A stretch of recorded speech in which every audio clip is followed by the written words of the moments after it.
Hi,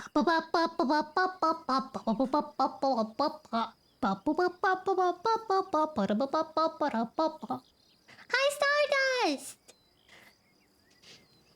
Oh my god, it's Stardust! Oh my gosh, hi. It's been so long, how are you? Are you wonderful? Are you good? How was your Christmas?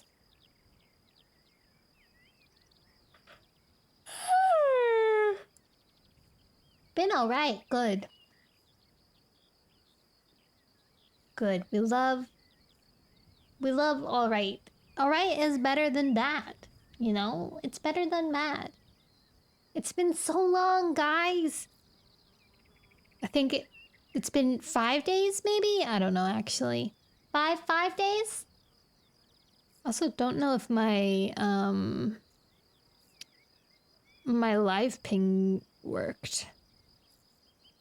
I think Sapphire Bot is being a bit stinky.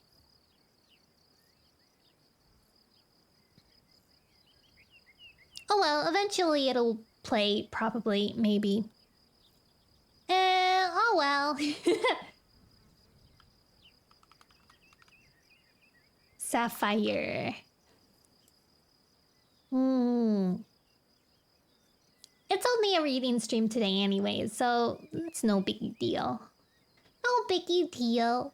I had a wonderful Christmas. It's been very, very busy. I haven't... For a while, I wasn't sleeping very well. I had a good sleep last night, and... Today...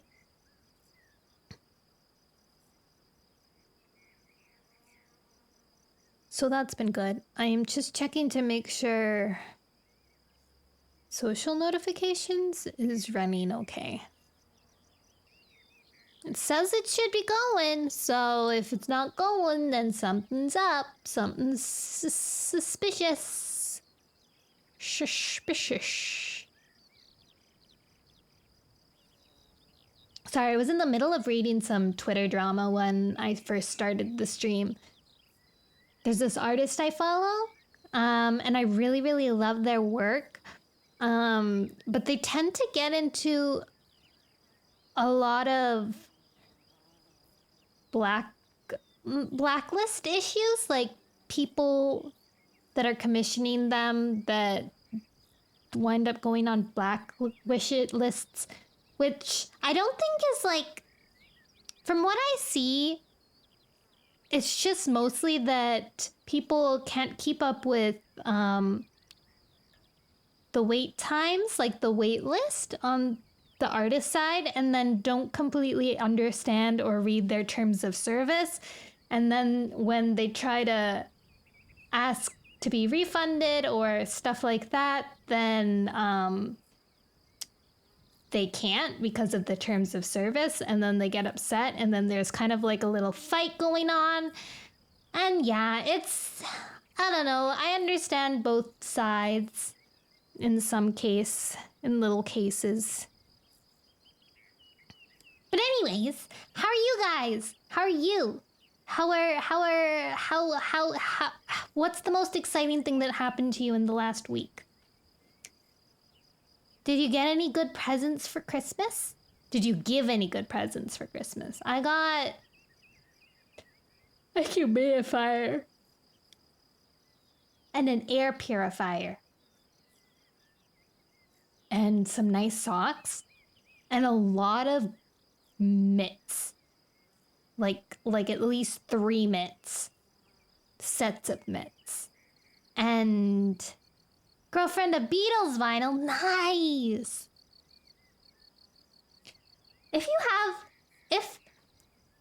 For people that have vinyl stuff, do they use it a lot? Or is it mostly just like a collection thing? Like to have like a vinyls room with like the collection of vinyls. Do they play them often? Utilize them? Put on a hit and mix? I have no idea. Think a bit of both. Because it's harder to like skip to a song, right? Because it's like, there is no skip button. You have to specifically move the little sticky thingy to the different part of the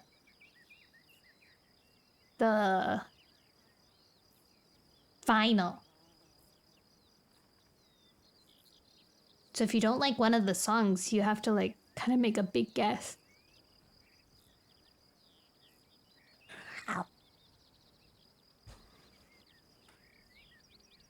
Whoa. It's myself a few new games. Oh, nice! Nice, nice, nice. Which games did you get? I got gifted a few games. Let me see. Okay, I'm just gonna make an announcement thing. Pet balloon animal. No, it's croissant. Oh! Thank you for the croissant! Otherworldly! I love your little croissants. Let's go!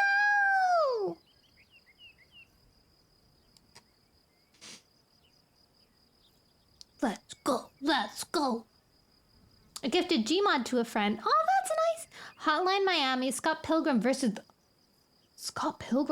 the World. Like an old game of Scott Pilgrim versus the World or a new game? Is there an old Scott Pilgrim versus the World video game? Oh my gosh! This looks so old! Oh, cute! Wait, it looks old, but it was released this January?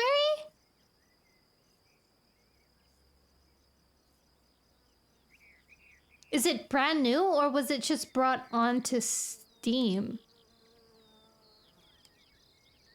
It looks like it's... a lot of stuff went down.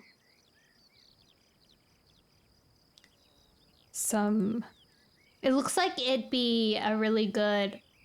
It was released and got delisted. Oh no! It looks like it'd be a Game Boy Advance game.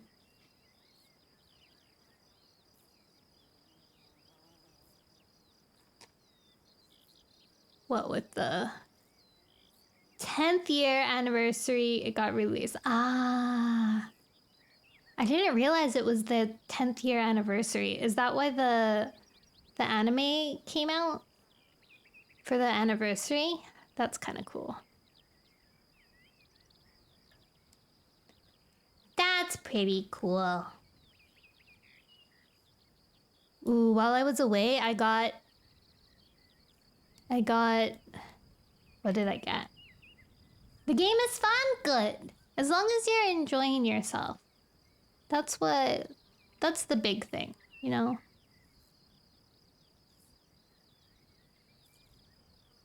Boop-a-doop-a-doop, boop-a-doop, boop-a-doop-a-doop. Okay.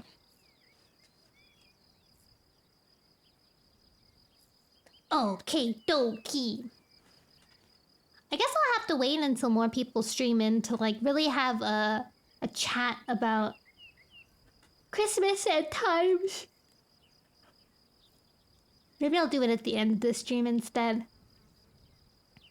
I feel like I haven't seen a few people for a while. I miss streaming though. I'm hoping in the new year I'll be able to start a few like really big games. I got gifted Baldur's Gate 3 for Christmas, so I really want to play that. And I was recommended to try out Breath of the Wild and Tears of the Kingdom because it's kind of similar to Outer Wilds in the sense that it's open world enough that you can piece the story together. Baldur's Gate. Wait, is it not Baldur's Gate? Boulder. Can I listen without finishing the second book? Yeah. You probably won't understand very much, but you can anyways. a lot of the cats... Baller's Gate. Baller. A lot of the cats in the first season of Warriors are either dead or really old. And all of the young cats in the first season are now older cats. So, and the new current wave of cats weren't born in that first book. So you probably really won't understand much. Like you... I guess you might get a little spoiled about some big things, but oh well. Understandable. Have a nice day. I hope you're doing okay, Silver. I saw you weren't in the mood for watching Outer Wild or Rain World things, and I hope that it's just you're not in the mood to watch it and not that you're going through hardships. I hope there are no hardships. I love the little question mark on top of the villagers' heads in the chat box. So cute. No hardships. Okay, good. I'm glad. I hope that you get back into the groove of things you enjoy. But yes, the Tears of the Kingdom and Breath of the Wild, I've been told, is kind of similar to Outer Wilds in that sense of open worldness and being able to piece the story together as you find out things on your own. Like you can figure out things in your own order. So I thought that might be fun to do, and that there are really a lot of diehard fans of those games too that might enjoy coming and watching. Woohoo! New phone, who this, and what's going on? We're reading Warrior Cats, but not right now. Right now I'm just chatting, but then we're gonna read Warrior Cats. Woohoo! Yippee! Yahoo! And then yesterday I was watching my roommate play. We chatted till we got enough peeps. A what cat? A warrior cat. See, look. Do you see this? See this right here on the side? Warriors. They're warrior cats. Vicious, wild cats that live in clans and have dramas that occur. Gato! My roommate was playing Monster Hunter Worlds yesterday. And they have whole cat. They do! They do! And I was really intrigued by Monster Hunter Worlds because of how pretty it was and how many monsters there were in it. So I might be adding that to my list as well. We'll see. That's a pretty long one too. I figured that I would add all of the ones that I know will take me like several sessions to beat. I still have to beat Subnautica. Oh, Subnautica. Hi, Mikaran! I have to continue Subnautica, and I have to continue Rain World.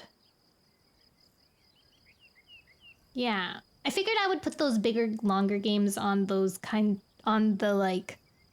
announcement post, but all the like smaller games that I would play between that, it doesn't really make sense to me to put them on because I probably will only be playing them for one or two streams, maybe more depending. Dunn got me some games. He got me Octodad, which I'm really excited to play, and Lost Paws, which I'm also really excited to play, and On Guard, which is also I'm really excited to play. He got me all my really excited to play games. And then he also got me this one game that was like, he mentioned it when we were playing Battle Block Theater as a game that we could play together. On Guard looks real cute. It looks so fun. You can like fight and kick buckets on people's heads. the thrill. No, it is time for Battle. Battle Book Theater is a classic. Yeah! It's really fun. I really enjoy that game. I think it's really funny.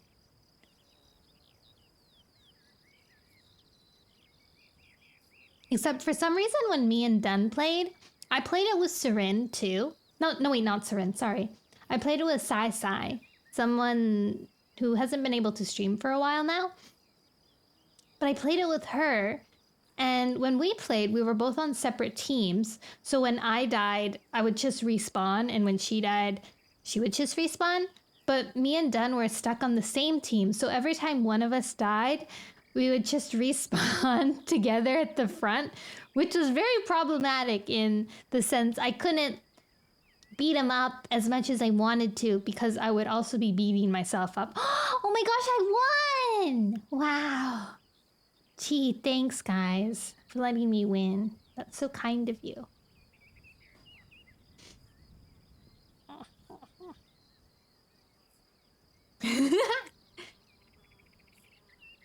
Rigged? Wow. Nuh-uh. Nuh-uh. That never happens to be rigged. Skill issue! The body's more likely to win than no-no. That's true. Snicklefritz does seem to have more of a win. Maybe it's because Snicklefritz himself is the one that's announcing who wins and not. I like how big the skill issue is in the chat. Okay, let's dive some reading, or at least try to summarize what happened last time, which I don't really remember much of. Oh, I remember. Squirrelfly dumped Ash Fur.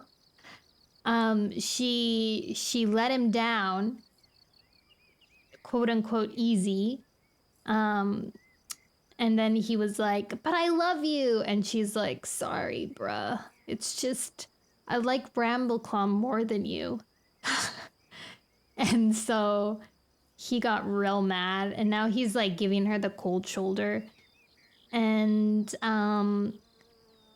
she kind of like, I guess like it's unspoken that Brambleclaw and Squirrelflight are now like really, really like pretty much mates now. It just hasn't been said out loud yet. They haven't said I love you to each other, which is pretty much the cat's way of, saying we're mates and dating. So we'll wait until they say I love you to confirm that they're actually a thing or not. Leafpool had a dream about the two of them, actually. She had a dream of them walking across the water and their paws like turning into the same paw steps and their tails intertwining. And she told Squirrelflight about it, and she was like, "Oh my god, we're fated. We're fated." Cordy, hi! Cordy, thank you so much for the game you gave me on Christmas. Also, I heard you had started Rain World. I have to go rewatch that VOD. That sounds really exciting.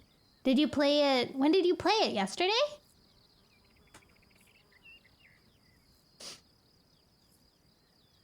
I got bullied by plants? Yeah. Cordy learned about pole plants. Oh yeah, those guys. But those guys are really nice when you you're doing it today? Oh, nice. Maybe I'll manage to catch it by the time I finish my reading. That's exciting. It'll probably motivate me to play more Rain World. Will we get a Rain World stream before the year is over? Find out this week. Took me 3 hours to learn how to open doors. Yeah. You're lucky. Or, well, you're maybe not as lucky. I think I had Silver to guide me through Rain World. Silver was a pretty good guide. He gave me some good hints. Actually, I had a lot of people help me. Boxed came. Silver was there. Who else came? We weren't helping. Juice came. Juice, Box, and Silver, I think, were the main triage that came from my Rain World streams. I'm gonna get Outer Wilds as well, so I'm gonna play that and then DLC later. That's a good idea. What's nice about that is even though you kind of saw bits and pieces of my stream, it's a whole other thing to play it yourself and figure it out on your own.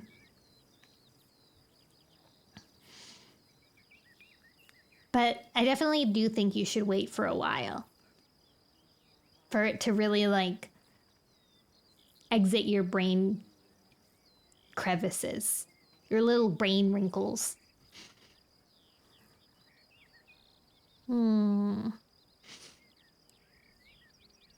So what else happened? Cinderpelt's dead. That happened last book. We met Sorreltail's kits, 4 kits, I believe.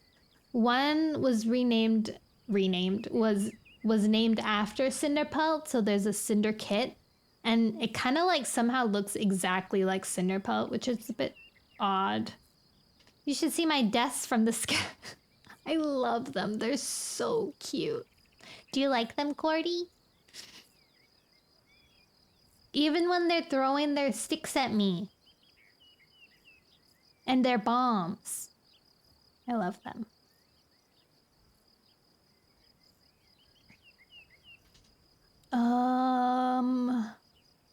No, they are rude. What the heck? Cordy. Baffling. Can't believe you'll bad talk my scavenger friends. You scared them. They didn't have a choice. Yeah, they're sensitive. Oh yeah, Stormfur and Brooke are here. Stormfur and Brooke came from the tribe, but we still don't really know why they're here. Technically, they just kind of showed up and then they were like, oh yeah, we've been traveling for a month. Like they've been away from the tribe for a month for some reason or another. But nobody's really asked them the details. They're just like, oh cool, you're here. Nice of you to drop by and hope you stay a while, you know? Front, I paid their toll and they turned around and stabbed in the face when we were running from the rain. They're so funny. Isn't the AI incredible, Cordy? That's the only AI that I truly love. The AI in Rain World. After missing the blizzard. It's so funny. What else? What else happened last time?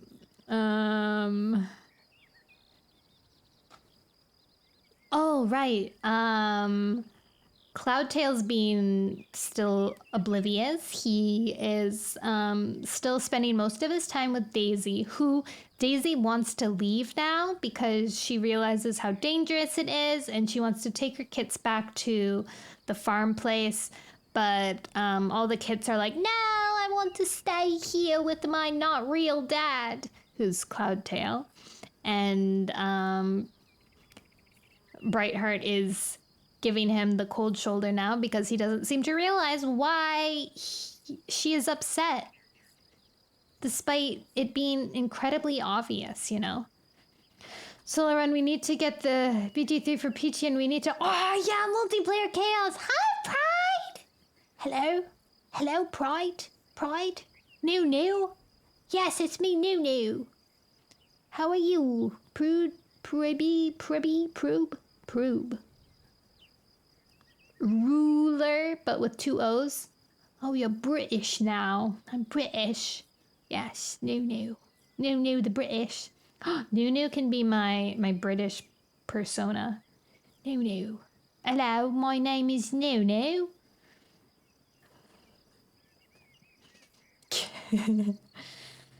I think that's all that happened in 6 chapters. I guess technically 5. We're on chapter 6 now. Brambleclaw still... Oh, yeah. Brambleclaw confirmed to be still having dreams with Tiger Star and Hawkfrost. But he's very different in the sense that he fiercely wants to help Firestar and make the clan better, while Hawkfrost supposedly and Tiger Star fiercely just want to have power. Like, I feel like they have the same passion and enthusiasm and drive, but they just have it pointed towards different things that still somehow will end up being in a position of power. Does that make sense? Like even though Hawkfrost and Tiger Star, like, they're like ambitious and driven and they want to be they want to be the top hot dogs and lead clans. Brambleclaw also wants to do that, but he wants to do it not because of power, but to make sure that he can take care of his clanmates and to make sure that he helps Firestar as much as he possibly can because he respects him so much. So that's 9. I don't know how to read, bro. Guess I need to go. No, I'm not. Don't worry, Pride. You don't have to read. I'll read to you. That's the nice thing about my Warrior Cat streams. You don't need to read. I'm reading. So yeah, I think that's the happening that happened. At the end of the last chapter, Leafpool had just told Squirrelflight about the dream that she had, which was about how supposedly Squirrelflight and Brambleclaw were fated together, to be lovers. And then she's like, oh God, was I meant to tell her that? Should I have told her that? Because she told her that dream, but didn't tell her how Brambleclaw has been having dreams about Hawkfrost and Tiger Star. And Leafpool knows this because she accidentally snuck into one of their dreams somehow. We don't know how, but Now we're edging on. I mean, I guess Warrior Cats has always been a little bit magic-y because the leaders always they get 9 lives when they become leaders, and they're actually 9 lives. But now we're getting into a little bit more of that magic element that comes in a lot in the next series, and even more in the 4th series, I believe. With Leafpool being able to be in the dreams, and Brambleclaw, Hawkfrost, and Tiger Star able to meet and converse in dreams, actively have connecting dreams with each other. Oh yeah, and I guess prophecies are also a kind of magical element. But yeah, it gets more magical in the future. All right, let's start. Chapter 6. We have 100 pages to go through today, as usual. And then next time we'll finish the book and we'll be able to start Power of 3, and it'll be so exciting. Chapter 6. The sky above Brambleclaw's head was dark, but the sickly glow of fungus guided his paws along the path. Shadowy ferns brushed his fur with damp, sticky fronds. Every hair on his pelt prickled as he bounded towards the meeting place.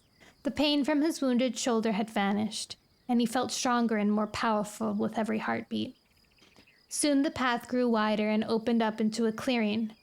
Though no moon shone, a pale wash of light revealed Brambleclaw's half-brother Hawkfrost, crouched beside a rock where a massive tabby tom was sitting. As Brambleclaw emerged from the trees, Hawkfrost sprang to his paws and raced towards him. "Brambleclaw!" he exclaimed. "Where have you been?"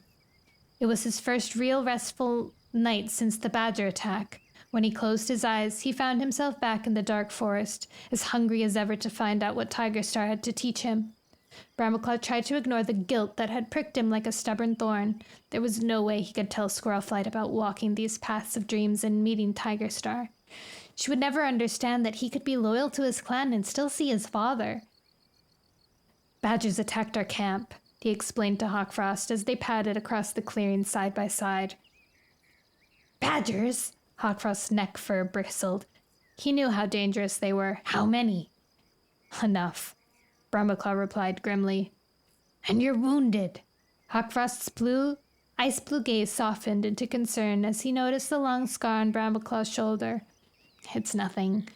Reaching the rock, Brambleclaw dipped his head to his father. Greetings, Tigerstar. Greetings. Tigerstar's amber gaze pinned Brambleclaw like an eagle's talon. You have not been here for nearly a quarter moon. If you want power, you must commit yourself totally. Every hair, every claw, every drop of blood. Anything less is weakness. I am committed, Brambleclaw protested. He began to describe the badger attack, though he kept in mind that Hawkfrost was listening. He was not about to reveal to a warrior from a rival clan exactly how devastating the attack had been, nor how shattered ThunderClan was still. I've hardly slept since, he finished. There's been too much to do, repairing the damage. You fought with courage, Tigerstar praised him. I'm proud you were prepared to risk your life to save your clan.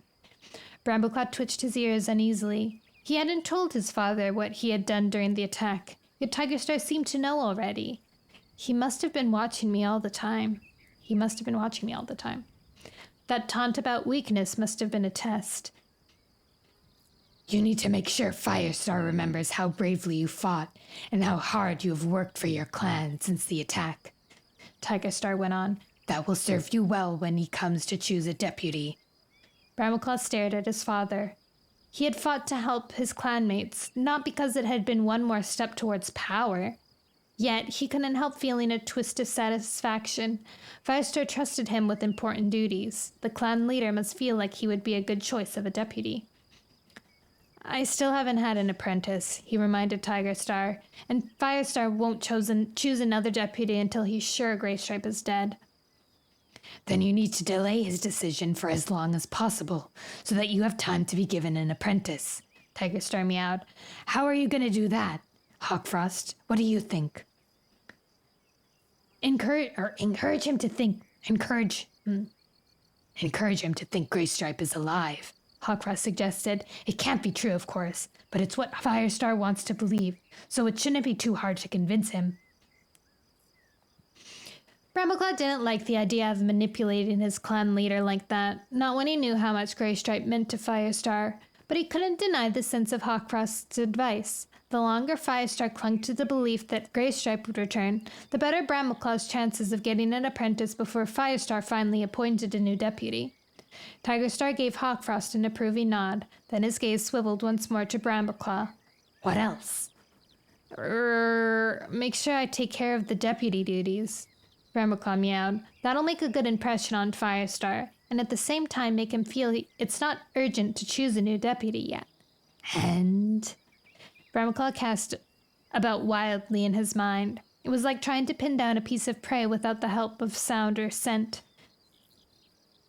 Make friends with those kits of daisies, Hawkfrost mewed, giving Brambleclaw a flick of his tail. They'll be the next apprentices, won't they? And if one of them asks for you to be his mentor, you're all set. Sure, Brambleclaw meowed. I can do that. They're good kits, even if their mother isn't clan board. I'd like to mentor Berry Kit, he decided. He could see the makings of a good warrior in the sturdy, adventurous little Tom. But what would Tigerstar think of a kit that wasn't clan board? Do you think it matters that their mother came from the horse place? Brambleclaw ventured. He remembered tales of how Tigerstar had ordered the murder of half-clan cats when he had taken control of RiverClan and ShadowClan. Were the stories not true, or had his father changed his mind since then? Their mother should go back where she came from, Tigerstar growled. She'll never be any use to the clan, but the kits may be well enough, if they're properly trained. Hawkfrost's whiskers twitched. Don't forget that my mother wasn't clan-born either. RiverClan won't forget it, that's for sure, but it doesn't make me weak or stupid. Tigerstar gave his son a curt nod. Your mother was a rogue, but dedicate yourself to the warrior code, and you will be as good as any of those who despise you. I became leader of a clan where I did not belong by birth, and Daisy's kits are too young to remember anything but being part of ThunderClan. He paused and added, Being clanborn is important, but we all work with what we're given on a path towards power. So even a kitty pet like Firestar, Brambleclaw began. Tigerstar let out a furious hiss. Firestar will never lose his filthy kitty pet scent, he snarled. It only weakens him. Look at the way he let that whiny place cat stay. Her kits may grow up more clan than kitty pet, but she will never be any use as a warrior. And now he has to welcome that riverclan cat who abandoned his clan, not to mention his mate, who belongs to no clan and never will. Do you mean Stormfur? Hawkfrost's ears pricked. Stormfur is back? Brambleclaw nodded. He and Brooke turned up just as we drove out the last of the badgers. They stayed to help us recover, but I expect they'll leave for Riverclad soon. Hawkfrost's eyes narrowed, and Brambleclaw wondered what he was thinking. He wished that Tigerstar hadn't revealed the news about Stormfur's return. He had a sudden impulse to warn Stormfur, yet he couldn't figure out why he felt like there might be a threat from Hawkfrost. Besides, he can't tell any cat in ThunderClan about these nocturnal meetings. A powerful blow to his side jerked him back to the shadowy clearing. His paws skirted out from under him, and he crashed to the ground. Tigerstar's massive paws held him down, and his yellow eyes glared at him furiously. Always keep watch, he spat. An attack can come at any time. How can you protect your clan if you forget that? Still winded, Brambleclaw scrabbled at Tigerstar's belly with his hind paws. He heaved himself upwards, dislodging his father's weight. Tigerstar's paw flashed out, aiming for his ear, but Brambleclaw dodged the blow. Scrambling to his feet, he hurled himself at his father, charging into his muscular shoulder. Tigerstar staggered back to keep his balance, darting to one side and attacking Brambleclaw again with teeth bared and claws unsheathed. Brambleclaw ducked under the flashing claws and tried to fasten his teeth in Tigerstar's neck. Tigerstar tore free of him and took a pace back. Brambleclaw gasped for breath. This fight was fiercer than a normal training session, where claws would be sheathed. In the skirmish, the wound on his shoulder had torn open again. He could feel blood trickling into his fur, and the pain made him hiss through his teeth when he tried to put his paw on the ground. You should move faster, Tigerstar snarled, leaping for him again. Tigerstar's the one to talk. He got beaten in a single blow. You're so right, Gordy. This time, Hawkfrost sprang between them, letting out a screech as he scored his claws down Tigerstar's flank. Tigerstar leaped at him, and the two tomcats rolled over in a furious tangle of legs and thrashy tails. Hawkfrost fought as fiercely as if every badger in the world were attacking him, giving Brambleclaw a chance to recover. When the two cats broke apart at last, even Tigerstar was breathless.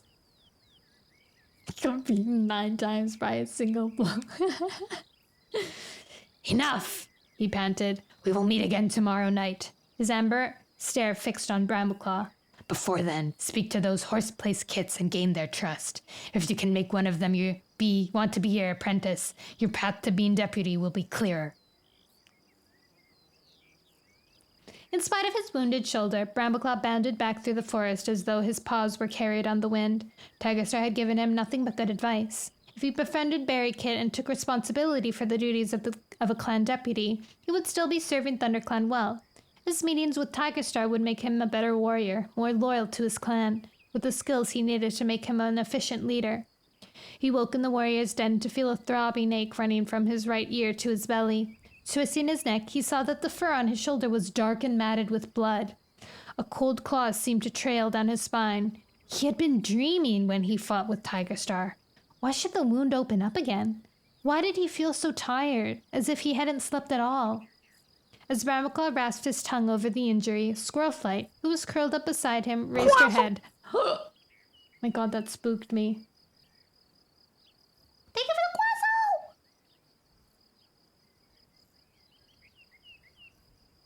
Raised her head. His movements and sharp scent of blood had woken her. What have you done? She gasped, her eyes wide. I'm not sure. Bramaclaw knew he couldn't tell Squirrelflight, of all cats, about his visits to Tiger Star, especially not now when she trusted him again. I must have caught it on a branch while I was asleep. Careless furball. Squirrelflight gave him a sympathetic flick with her tail. You'd better see Leafpool and get some cobwebs. Bramaclaw glanced around. Dawnlight was filtering through the branches of the thorn tree, and the other cats were beginning to stir. Is anyone leading Dawn Patrol? I am. Dustpelt spoke through an enormous yawn. He rose to his paws and arched his back in a long stretch. Cloudtail and Thornclaw are coming with me. He prodded the sleeping Cloudtail with one paw. Come on, wake up. What do you think you are, a dormouse?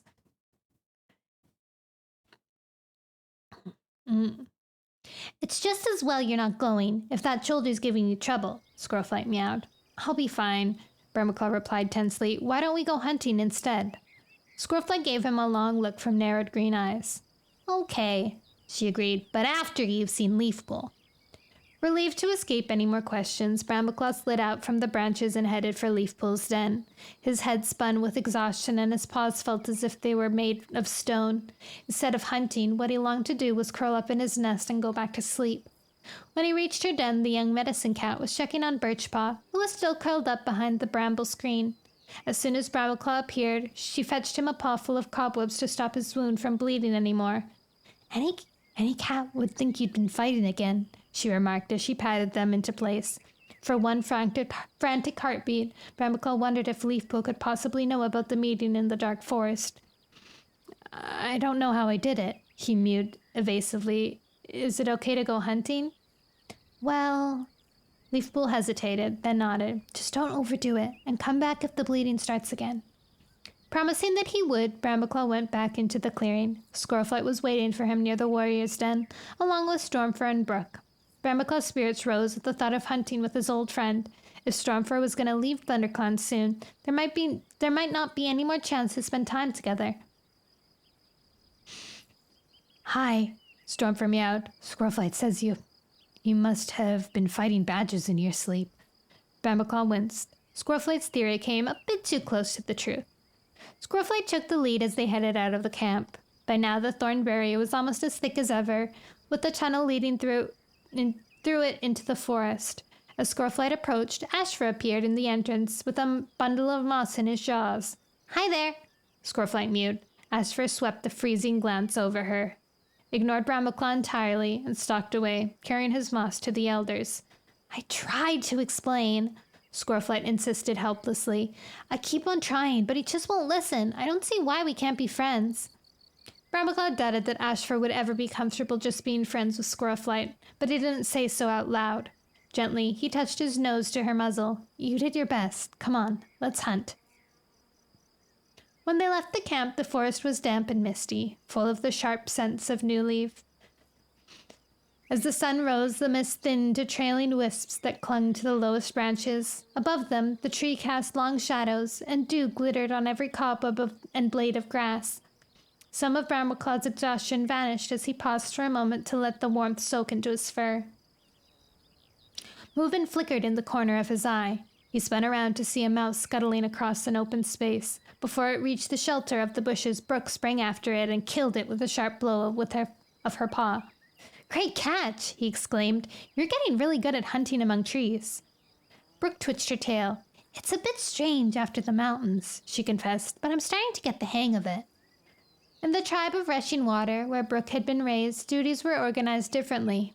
Instead of being warriors, cats were either prey hunters, responsible for gathering fresh kill, which involved hunting the swift and sharp-clawed birds that swooped above the rocks, or cave guards, who protected their tribe mates and defended their home behind the waterfall. Bramaclaw knew that Brooke was one of the most skillful of all the prey hunters. She had taught him and Stormfur how to track mice and voles, not as prey, but as a lure for a bigger, winged piece of fresh kill. Stormfur padded over to join them. Good work, Brooke, he meowed. Remember, you won't catch much in the forest by keeping still and waiting. There are too many places for prey to hide. You need to stalk it instead. See, over there? He twitched his ears towards the spot where a squirrel was scuffling among the roots of a tree. Watch this. Keeping low so that his belly almost brushed the grass, Stormfur crept up on the squirrel, careful to stay downwind. But he was a river clan cat, more used to snatching fish out of a fast-flowing river. and in the mountains he had pursued his prey over bare rock. He had forgotten how much debris lay on the forest floor. A twig snapped under his paws. Alerted, the squirrel sat up.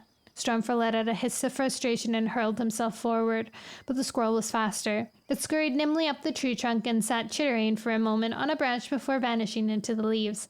Aw, dang, that must hurt. Trying to show off to your girl and then missing?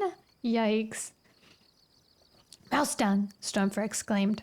Squirrelflight's tail curled up in amusement. So, Brooke, think of that as a lesson in how not to do it. Be fair, Brambleclaw meowed. Any cat can make a mistake. Stormfur and Brooke have already brought back loads of prey. We were glad to help, mewed Brooke. Brambleclaw froze as he spotted a vole slipping through the curled stems of a newly grown fern. He twitched his whiskers. My turn now. Setting each paw down carefully, Squirrelflight would never let him forget it if he snapped a twig. He glided across the grass and killed his prey with a single swipe. Well done, meowed Stormfur.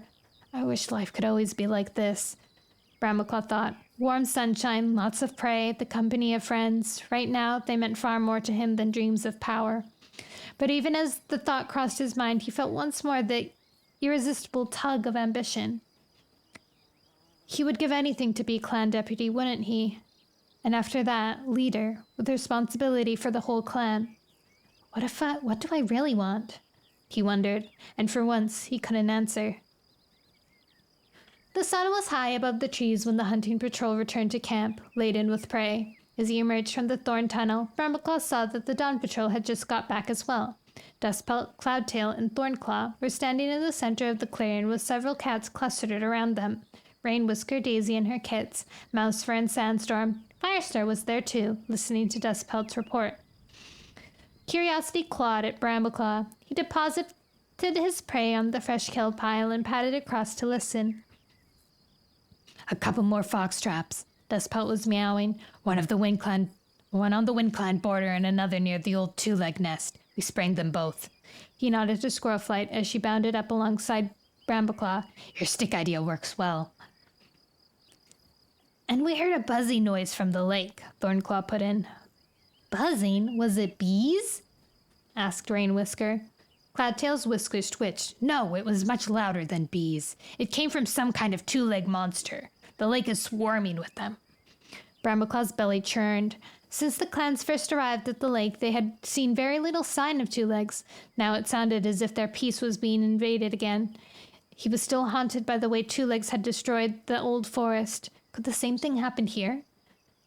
What were they doing? He demanded, shouldering his way to the front to stand beside Firestar. Hurling across the lake in some kind of water monster, Dustpelt replied. That's what made the noise.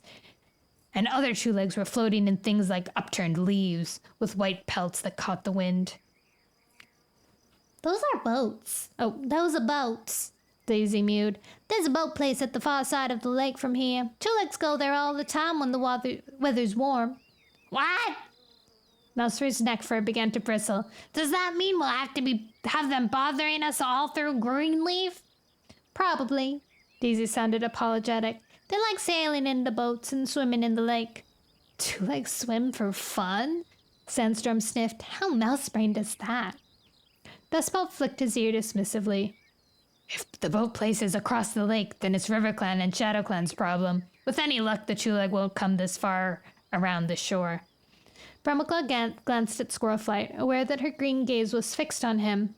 Did she think he was worried about Hawkfrost again? All the patrols had better keep watch, Firestar meowed. And we can discuss this with all the other clans at the next gathering. Don't forget, a problem for ShadowClan and RiverClan can easily become a problem for us, especially if the other clan decides it should be. Dun, dun, dun, dun, dun, dun. Chapter 7.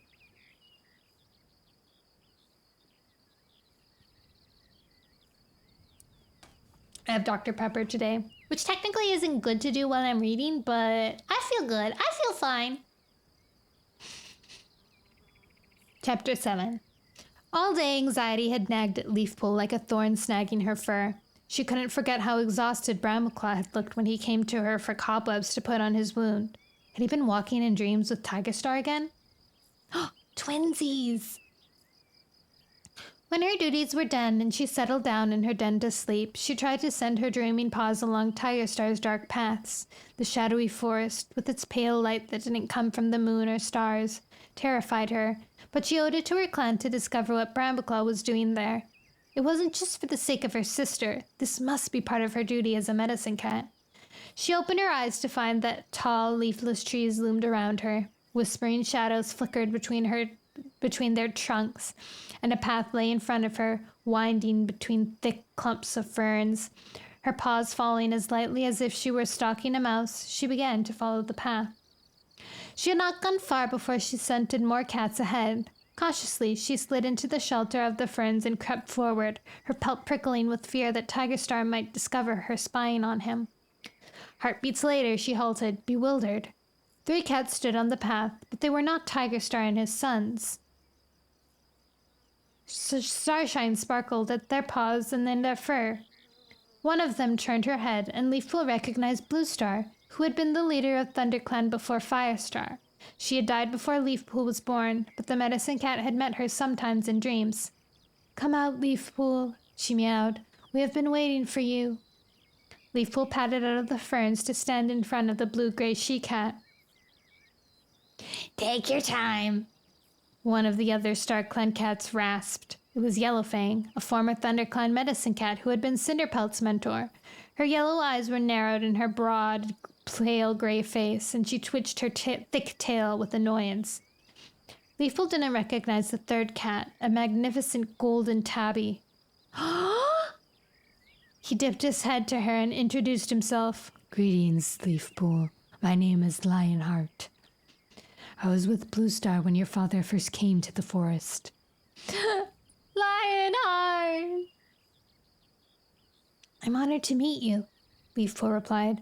"But where am I? Why have you brought me here?" It wasn't anywhere she had visited before in dreams. Yet it obviously wasn't the place where Tiger Star walked, because cats from StarClan were here. None of the cats replied. Blue Star just mewed, "Come," and led her the way further into the forest. Soon the path reached a clearing lit by a wash of moonlight. Overhead, the moon floated in a clear sky. The forest that had seemed so ominous now looked beautiful, the shadowy places beneath the trees filled with mystery instead of danger. Just above the topmost branches of the trees, Leafpool spotted 3 tiny stars shining close together. Puzzled, she tried to remember if she had ever seen them before. As she gazed, they seemed to pulse brighter and brighter until they threatened to rival the moon. "Blue Star, what is that?" she asked. Blue Star didn't answer. Instead, she led the way into the center of the clearing and gestured with her tail for Leafpool to sit. The 3 StarClan warriors gathered around her. Leafpool cast a final glance over her shoulder, but now she couldn't make out the 3 new stars at all. "I must be imagining things," she decided. Oh my god, is that foreshadowing for the next series? Bonkers. "Do you have a sign for me?" she asked, giving all her attention to the 3 StarClan warriors. "Not exactly," meowed Blue Star, "but we wanted to tell you that the path of your life will twist in ways yet hidden to you." "Yes." Yellowfang's voice was dry, with an edge to it that made Leafpool almost certain that the old medicine cat knew something she wasn't telling. "You will tread a path that few medicine cats have walked before you." Fear stabbed at Leafpool. She dug her claws into the ground to keep herself steady. "What do you mean?" "There are cats you have yet to meet," Blue Star told her, "yet their paws will shape your future." "That's no answer!" Leafpool wanted to protest, but her respect for the StarClan cats kept her silent. Lionheart rested his tail on her shoulder, and a scent drifted around her. Brave and reassuring. "We have come to give you strength," he meowed. "Whatever happens, remember that we are always with you," Blue Star promised. Gazing at the compassion in her blue eyes, Leafpool tried to understand what Blue Star was saying, but it didn't make sense. She knew where her life would lead from now on. She was ThunderClan's medicine cat, nothing else, and would be until StarClan called her to walk with them in Silverpelt. She'd given up all her dreams of life with Crowfeather. I don't understand, she protested. Can't you tell me any more? Bluestar shook her head. Every Star Clan... Wait. Even Star Clan can't see everything that will happen. The path ahead of you vanishes into shadow, but we will walk with you every paw step of the way. I promise. Her words disturbed Leafpool, but they comforted her at the same time. She knew she was not alone. StarClan had not abandoned her, and she had feared that when she struggled with her love for Crowfeather. Perhaps that was why she couldn't walk in Tiger Star's dark forest anymore. By following her heart, she'd come back to StarClan. Rest, purred Lionheart, bending his head to give her a lick between the ears. Rest and grow strong for what lies ahead. Rest so that you can keep that clan of yours in order, Yellowfang added. The scent of the three cats wreathed around Leafpool. Her limbs felt heavy, and with a sigh she curled up in the lush grass of the clearing. A faint breeze ruffled her fur. Through the tangle of branches, she could see 3 new stars shining even brighter than before. Thank you, she murmured and closed her eyes. Okay, that dream was foreshadowing for the entire next series. Oh my god. You guys won't understand it now, but once we're in the next series, I'm gonna remember to go back and explain this dream to you. Except I won't be able to explain it to you until like the end of the next series because of what it specifically entails. Less than a heartbeat later, it seemed, Leafpool's eyes opened again. Sunlight was streaming through the cleft in the rock. Outside, she could see Birchpaw sitting up in his nest near the mouth of her den. I'm starving, he complained. Can I go and get some fresh kill? Leafpool got up and checked the apprentice's wounds. The scar on his haunches were healing well, though it would be some time before the fur grew back. The swelling around his eye was almost gone, and the claw marks were healing too. There was no sign of infection. I think you can go back to the apprentice's den today, she announced. Great! Birchpaw's eyes sparkled and his paws kneaded his mossy nest impatiently. Can I start training again too? It's so boring sitting around here all day. Leafpool was relieved that he felt well enough to be bored. Okay, she told him, but light duties only, no combat training. Anyway, Ashfur was pretty badly hurt. He won't be able to do much for a while.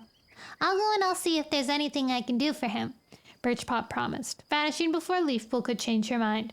I want to check your injuries every day, she called after him. Her dream had comforted and strengthened her, but her worries about Brambleclaw remained. She was sure he was still meeting Hawkfrost and Tigerstar, and she found herself watching him closely for any sign that the dreams were affecting his behavior in the walking world. As the clan recovered from the badger attack, Brambleclaw seemed nothing less than a loyal and dedicated warrior. But could any cat stay truly loyal under Tigerstar's treacherous influence? 2 nights later, Leafpool returned late to camp with Catmint gathering near the abandoned 2-leg nest. The moon was already shining and most cats had withdrawn to their dens. Spiderleg, who was on guard duty near the entrance, nodded to her as she squeezed through the barrier of thorns. Leafpool took the herbs to her den, then slipped over to the fresh kill pile for something to eat before she slept. As she crouched to eat a blackbird, she heard a rustling sound from the warrior's den. The branches parted and Brambleclaw's strong, tabby body emerged. Without noticing Leafpool, he padded across the clearing, paused for a quick word with Spiderleg, then vanished into the thorn tunnel. What is he up to? He had left the camp openly, as if he didn't mind who saw him. But why was he going out alone when all the other warriors were sleeping? Was he going to meet Hawkfrost? Swiftly gulping down the rest of her blackbird, Leafpool rose to her paws and followed. You're working late tonight, Spiderleg remarked as she passed him again. Some herbs are best gathered by moonlight, Leafpool replied. It wasn't exactly a lie, but collecting herbs was the last thing on her mind right now. By the time she emerged from the thorns, Brambleclaw had disappeared, but Leafpool could easily track him by his scent. Her pelt tingled when she realized he was following the same rocky path that she had used when she went to meet Crowfeather on the WindClan border. But Brambleclaw wasn't headed for WindClan. Leafpool could already hear the faint chuckle of the stream when the tabby warrior's scent trail veered away from the path and into the trees, towards the lake. Leafpool followed, keeping her jaws wide to distinguish his scent from the prey scents that mingled with it. Ferns brushed her pelt as she scrambled up to the top of a steep slope and emerged from the trees. Brambleclaw was sitting with his back to her, only a couple tail lengths away, gazing out over the lake. Leafpool froze, terrified that her clumsy approach had given her away, but Brambleclaw didn't move. Leafpool retreated a few paw steps into the shelter of a twisted tree root. Could this be Brambleclaw's meeting place with Hawkfrost? It was a long way for the RiverClan cat to travel. The moon drifted across the sky while Leafpool waited, watching, but there was no sign of Hawkfrost or any other cat. Brambleclaw sat motionless, his gaze fixed on the star-fleckled water. Leafpool wished she knew what was going on through his mind. He and the rest of the clan, including Firestar, seemed to believe that their troubles were over. It was hard to imagine anything worse than the badger attack. They had survived that, with the help of WindClan, and the scars were healing. But Leafpool couldn't stifle her sense of disquiet, even stronger now that she was alone with Brambleclaw. Bluestar, Lionheart, and Yellowfang had warned her of a dark future beyond their control. What trouble was still to come? And was the dark-furred cat in front of her involved? As the night wore on, weariness crept over Leafpool. She nodded, jerked awake, then let her eyes close, curling up in a mossy spot between two tree roots. In her dreams, she woke again, scrambling up to see that Brambleclaw had vanished. And beyond the place where he had been sitting, the lake was thick and scarlet, as if waves of blood were rolling onto the shore. Before all is peaceful, blood will spill blood, and the lake will run red. With a gasp of horror, Leafpool turned to run. She slammed into something solid. Her claws scraped against the bark. Hi, Brimstar! Bark of a tree. She was trapped. Struggling back to wakefulness, she realized that she had stumbled over a tree root and collided with the trunk beside her. Above her, early morning light was filtering through the branches, dappling the grass. "Who's there?" demanded a sharp voice. Before Leafpool could reply, Brambleclaw sprang up onto the root and stood staring down at her. His eyes were dark with anger. "What are you doing here? Are you spying on me?" "No!" Leafpool retorted indignantly, with a stab of guilt that she had done exactly that. I was out late last night, gathering herbs. I must have fallen asleep, that's all." Fear churned in her belly. "He won't hurt me," she told herself. "He's my clanmate for StarClan's sake. Squirrelflight trusts him." Brambleclaw couldn't possibly be following a path that led to blood and shadow if StarClan had such faith in him and Squirrelflight to be together. But she was still uneasy as Brambleclaw went on glaring at her, not speaking. Clutching at her dignity, she rose and stalked away. Though her paws itched to flee, she forced herself to walk slowly across the open ground, towards the sheltering ferns. Before the trees, the lake reflected the pale dawn light. Yet at that moment, the choking scarlet tide that had lapped stickily at the shore seemed far more real to Leafpool than the dove-gray water below her, barely rippled by the breeze. Before all is peaceful, blood will spill blood and the lake will run red. What horrors still lay in wait for ThunderClan? Nonopium! Now we're on chapter 8. I got so much chocolates on Christmas, during Christmas. And then at work, I got a whole bunch of chocolates that were on sale or on clearance. And because I work there, I get bonus clearance discounts. I think it's like... How's the Warriors? The Warriors are troubled. Right now, they're kind of troubled with the anticipation of something that's going to turn the lake blood red. But I think some of them are at least peaceful.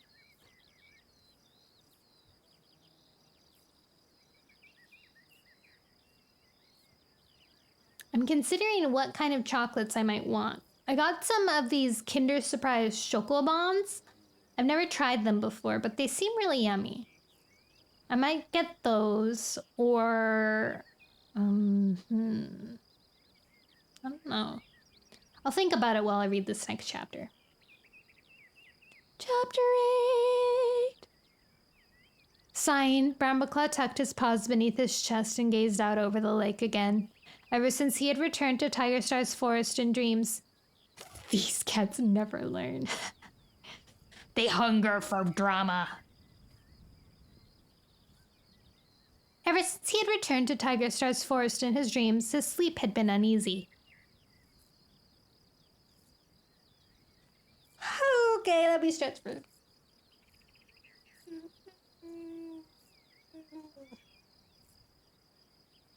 His restless thrashing had disturbed Squirrelflight and the rest of the warriors, crowded together in what had been salvaged of their den, so he had taken to slipping out at night to keep watch by the lake, to give his clanmates a bit of peace. It had been a shock when Leafpool disturbed him. However much the young medicine cat denied it, he was convinced that she had followed him. Did that mean she knew where he went in his dreams?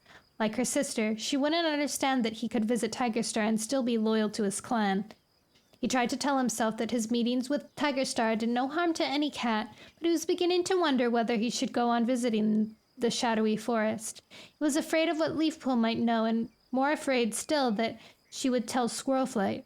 The sisters were so close, it was hard to believe that Leafpool would keep any secrets from her. Narrowing his eyes, Brambleclaw peered across the lake. In the dawn light, he could just make out the two-legged boats clustered around the half-bridge on the opposite side.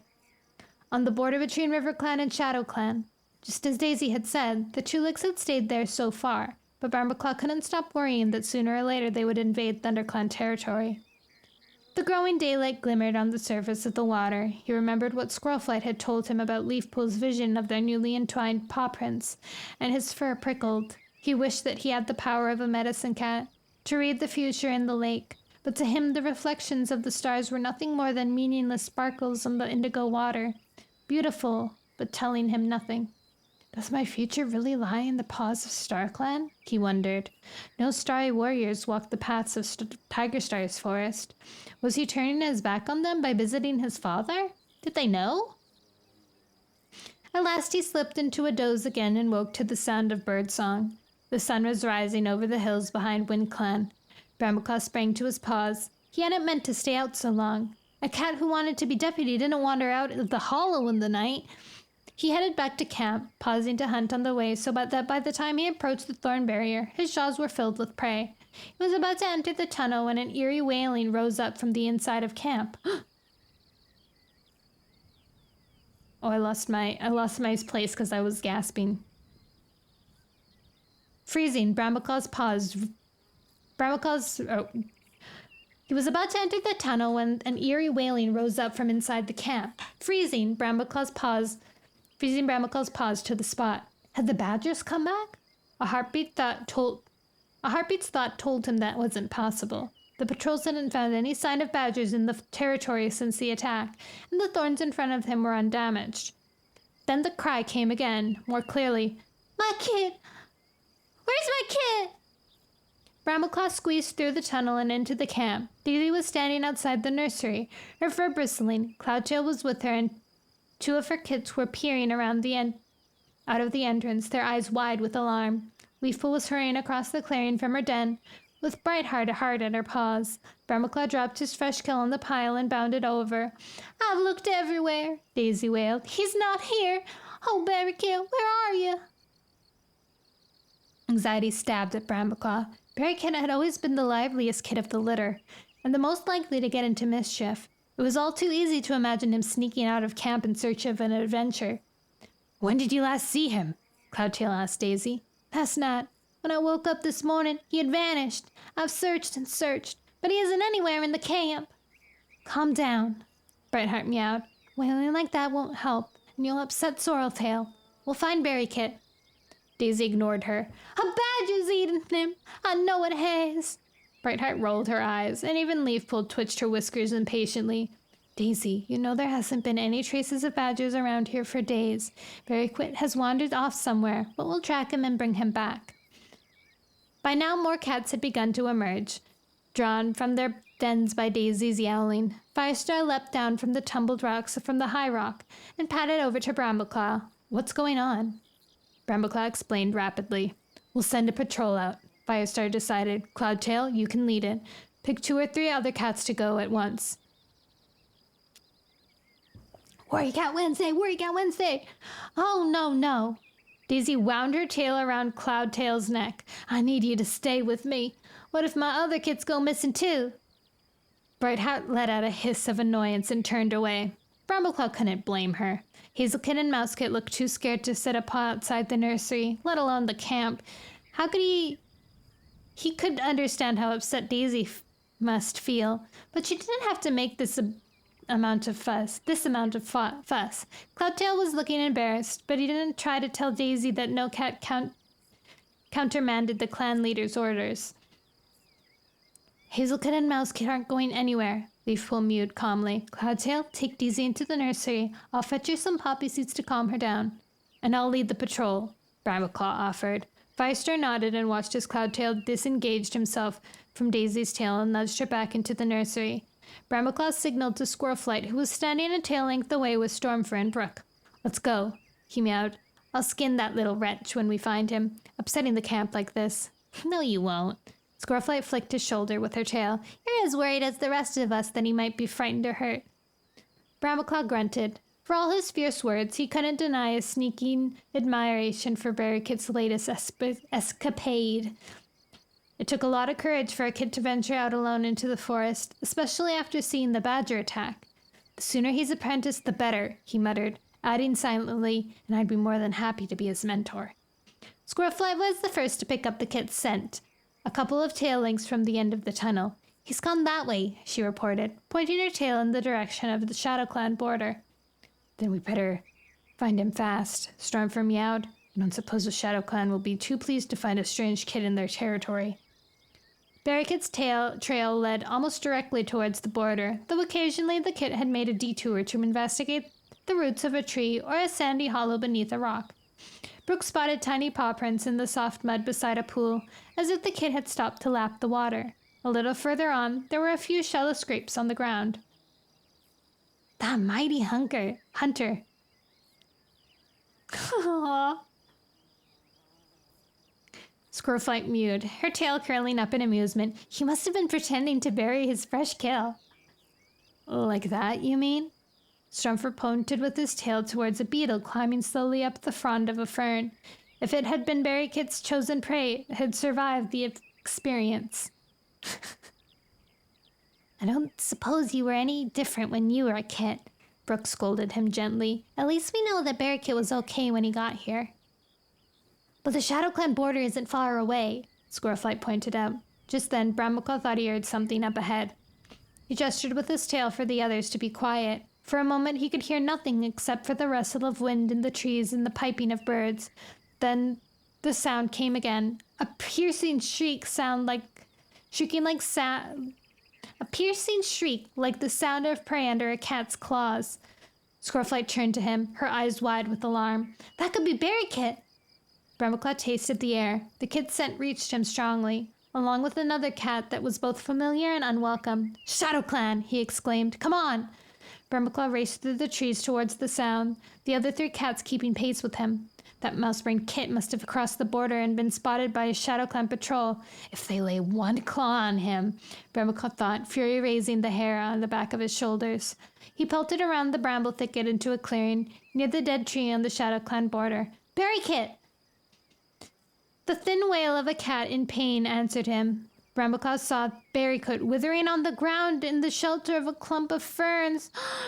No!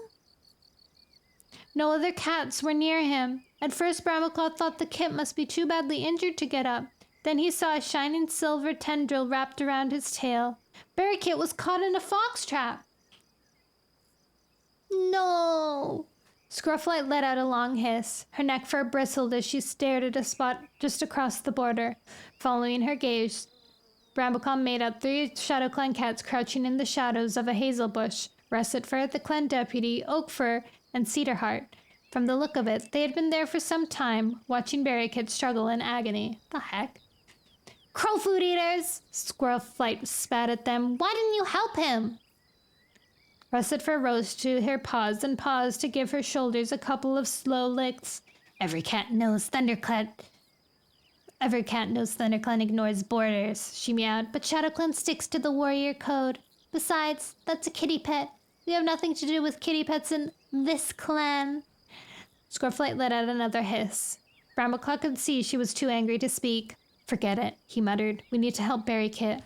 Scoreflight's claws flexed, as if she would like nothing better than to sink them into ShadowClan's fur. Instead, she spun around and followed Brambleclaw across the clearing to Barry Kit's side. I just called him Baby Kit. Stormfur and Brooke were already bending over the kit. Brooke was giving him a comforting lick around the ears, while Stormfur sniffed at the shining stuff gripping his tail. All around Barry Kit, the ground was torn up with tiny, desperate scratches as if he tried to drag himself free. His wails had sunk to a frightened mewling. I'm sorry, he whimpered. I just wanted to hunt them prey and... You frightened your mother and upset the whole clan, Brambleclaw mewed sternly. Keep still and we'll soon have you out of there. But when he examined Barry Kit's tail, he wasn't sure it was going to be that easy. The kit's haunches were matted with blood, his tail mangled in the struggles to free himself. The shining tendril was pulled tight around it and stretched taut to the stick buried in the ground. Brambleclaw gave it an experimental tug. It didn't move, but Barry Kit let out a shriek of pain as the tendril jerked. You're hurting him! Squirrelflight gasped. Let me try biting through it. She crouched down beside Barry Kit, but Brambleclaw could see that the tendril was too deeply embedded into his fur for her to get her teeth into it. Instead, Barry Kit let out another wail. You bit me! Sorry. Squirrelflight stepped back, panting, a smudge of blood on her nose. Brambleclaw stared down at the trapped Kit.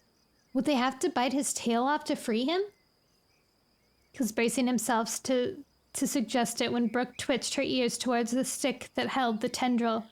If we dig that up, the wire should loosen, she pointed out. Brambleclaw exchanged a bewildered glance with Squirrelflight. The stick's holding the wire, Brooke explained, but it can't hold it tight if it's not stuck in the ground. Explaining basic traps.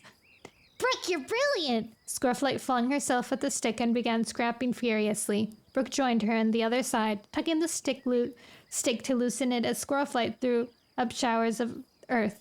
Every time the stick moved, Barry Kit squeaked in pain. Stormfur crouched over him and licked his ears soothingly, at the same time shielding the kit's face with his body so he couldn't see the state of his tail. As Squirrelflight dug deeper, Brambleclaw realized the tendril was starting to sag. How does that feel? He asked Barry Kit. Better, the kid mewed. Not so tight. Keep still, Brambleclaw told him. It won't be long now. Stand back, Squirrelflight gasped. I'm nearly there. She fastened her teeth into the stick and tugged hard. Her paws shot out from under her as it sprang out of the ground. Barry Kit scrambled forward when he felt the trap release him, dragging the stick with his injured tail. Stop! Stormfur meowed. Let's get this thing off first. Now that the stick was out of the ground, the tendril was much looser. Delicately, Brambleclaw worked one claw under it, then loosened it a little more with his teeth. Try pulling your tail free, he instructed Barry Kit. Relief flooded over him from ears to tail tip as the kit managed to draw his tail out of the shining loop. Barry Kit tried to get to his paws, staggered, and slumped down on one side, his eyes closed. Rest for a moment, Brooke mewed. We'll clean your tail up a bit. Hi, Sans! She crouched beside Barry Kit. Hi, Sans. Did I say hi, Sans? I meant to say hi, hands. She crouched beside Barry Kit and began to lick his wounded tail. Squirrelflight joined in with swift rasps of her tongue. Brambleclaw winced when he saw Barry Kit's torn flesh and the blood that was still trickling out of the wound. He gathered a paw full of leaves and pressed them down over the worst of the bleeding. They wouldn't be as effective as its cobwebs, but there wasn't time to look for anything else. Wanna have a bad time? Barry Kit didn't reply, and his eyes stayed closed. Brambleclaw wondered if the kit had even heard him. Meanwhile, Stormfur had taken a few paces towards the ShadowClan patrol, who were still watching from the shelter of the hazel bush. Seen enough? He snarled. At least you had a lesson from ThunderClan on how to deal with a fox trap. ShadowClan can deal with fox traps, thanks, Russetfur replied with a flick of her tail. We've seen a couple of them in our territory, but we have the sense to stay clear of them. More sense than a kit? Strumpfer took another step forward until he stood right on the border. That must make you so proud. You're really fierce warriors, I can see that. A growl rose in Oakfur's throat as he sprang to his paws. Take one step over the border and you'll find out how fierce we are, deserter. Strumpfer's neck fur bristled. I was one of the cats who made the journey to the Sundrawn place. I helped the clans find their new home. And I'll tell you this, I didn't do it so that 4 clans could grow too far apart to even help an injured kit. Why are you on my recommended? Any explanation? I'm here to take over your Twitch.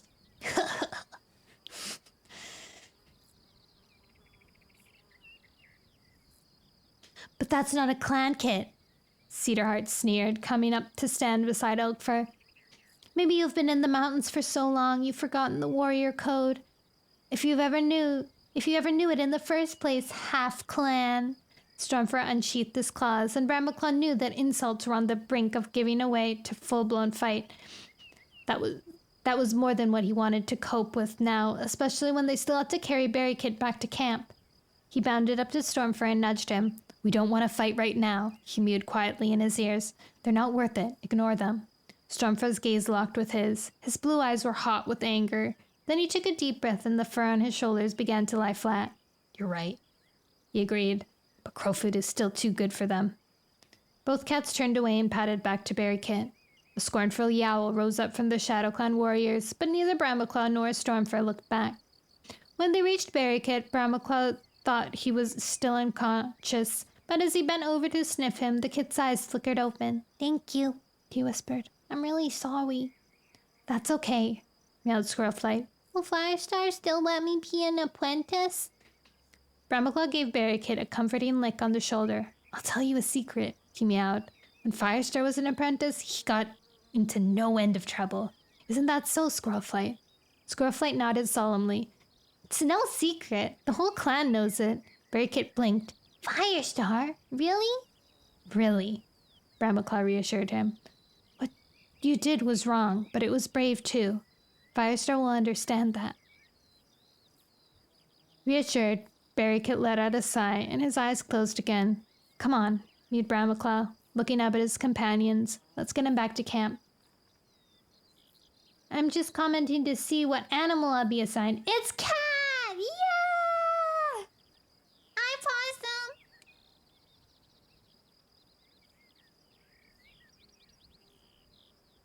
What are you doing up so late, Coco? You should go to bed. It's nice to meet you, though. I'm reading Warrior Cats, which is this book right here. No! What the? A rebel, I see. Okay.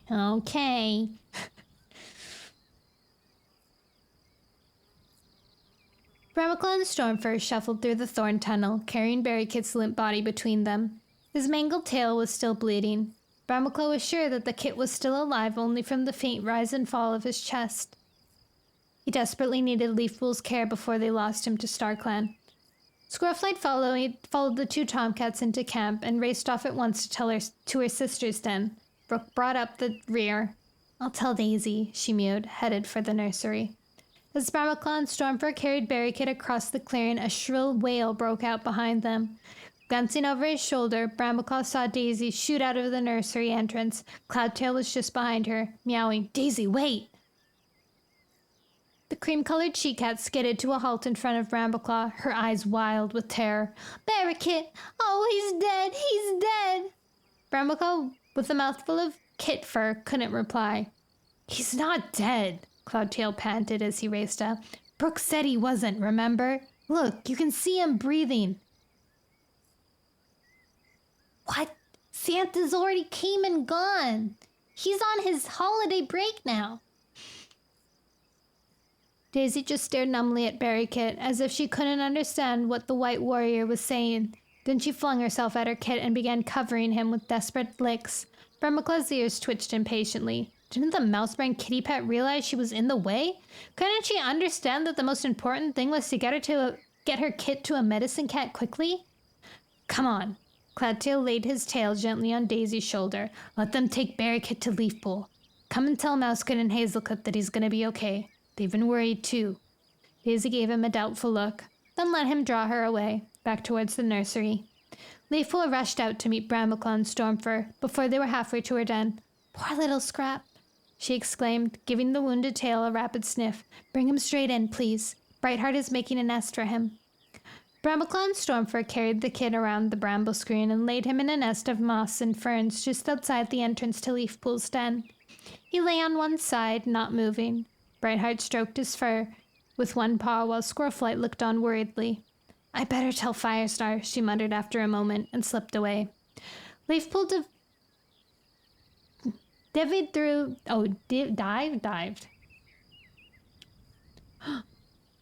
Tell me a very good reason why to sleep.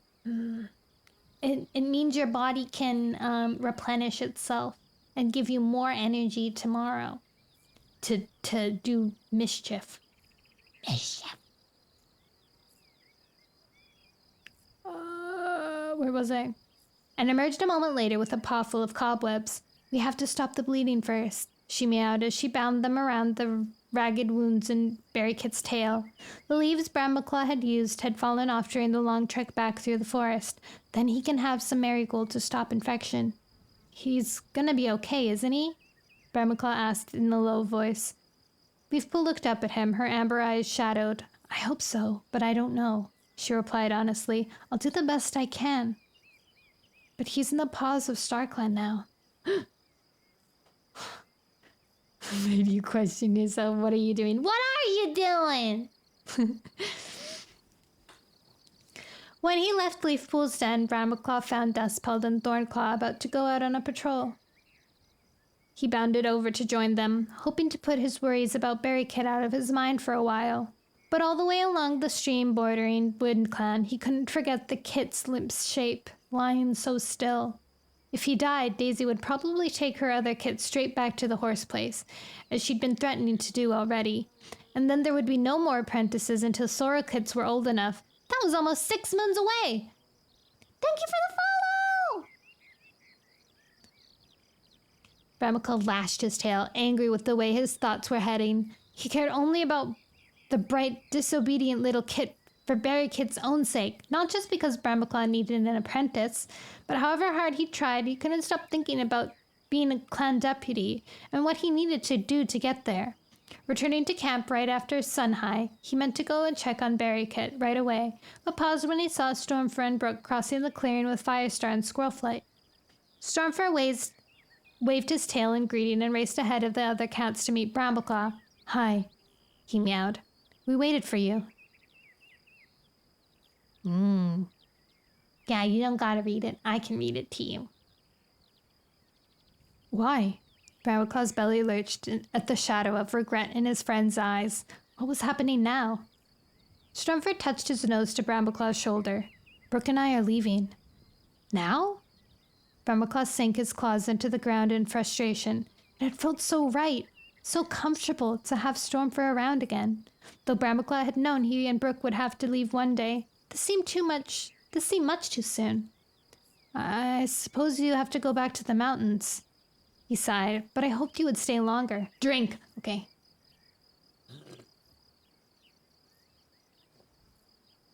Scrumptious. Thank you for the hydration, which is, I'm not sure if it's technically hydration because I'm drinking Dr. Pepper, but you know.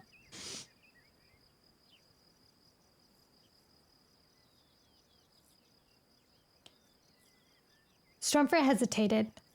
"No, not to the mountains," he mewed. "To RiverClan. Those ShadowClan cats were right. If we want to stay here, then we have to live by the warrior code, and that means being loyal to RiverClan." Brambleclaw stared at him. "Is that the only reason you're going? Because of what those mangy crowfoot eaters said?" "No," meowed Brook, padding up to Stormfur's side. Squirrelflight was beside her. "You'll see us again, I promise. We want to stay by by the lake for good, and when we get to RiverClan, I'm going to train to be a warrior."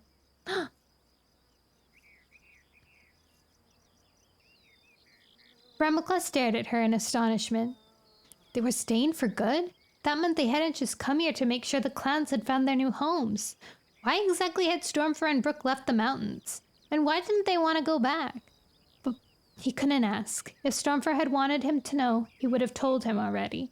Sharp Claws sank into Brambleclaw's heart at the thought that his friend didn't trust him enough to confide in him. It's great that you're staying, he forced a purr. At least we got to see each other at gatherings. Yes. Yes, we'll expect all the RiverClan gossip, Squirrelflight mewed, pressing her muzzle against Stormfur, and then Brooks. More quietly, she added, none of us will forget our journey. Part of us will walk together always. Firestar waited a couple of tail lengths away for the friends to say goodbye to one another. We won't forget what you did after the badger attack, he told the visitors. You will always have ThunderClan's thanks. We owe you more than we could ever repay. Stormfur dipped his head. We're grateful to you, too, for letting us stay this long. With Brooke just behind him, he turned and made his way through the thorn tunnel. Brambleclaw and Squirrelflight followed them out and watched, side by side, as the two cats padded into the undergrowth. May StarClan light your path, Brambleclaw called after them. Stormfur paused to look back, curling his tail in farewell. Then both he and Brooke vanished among the ferns. Bombs. Oh my god, Cordy survived.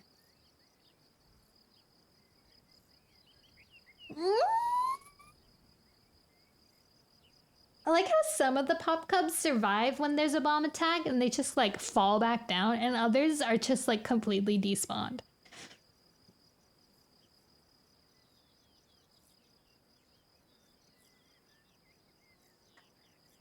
Chapter 9. I'm considering getting some of the Chocobons though. Maybe Chocobombs and a mimosa? Maybe. Got your attention away from the book. Well, technically I finished the chapter, so that's why. Okay, I'm gonna go quickly to get some Chocobuns and a mimosa. Mimosa. Be right back.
I'm back! I forgot to unpause myself. Chocobons! So chocobons are something that Kinder Surprise made. Do you guys know what Kinder Surprise is? It's like that, like Kinder Egg. The thing that the states banned for a while. But I think it's unbanned now. Yeah, the banned eggs! I'm in the US, of course. Like Wonder Ball. Is Wonder Ball banned? So Kinder has come out with different kinds of things now. They unbanned them, but the toys inside them are in a thing, so you can't choke on them. They've always been in a thing, though. They've never not been in a thing. They've always been in a little orange capsule. There was never a time where they were freeballing it inside the Kinder Egg. So that's why it was always so confusing. I guess, like, technically the toy inside the Kinder Egg capsule were small, like, extra small, but, you know.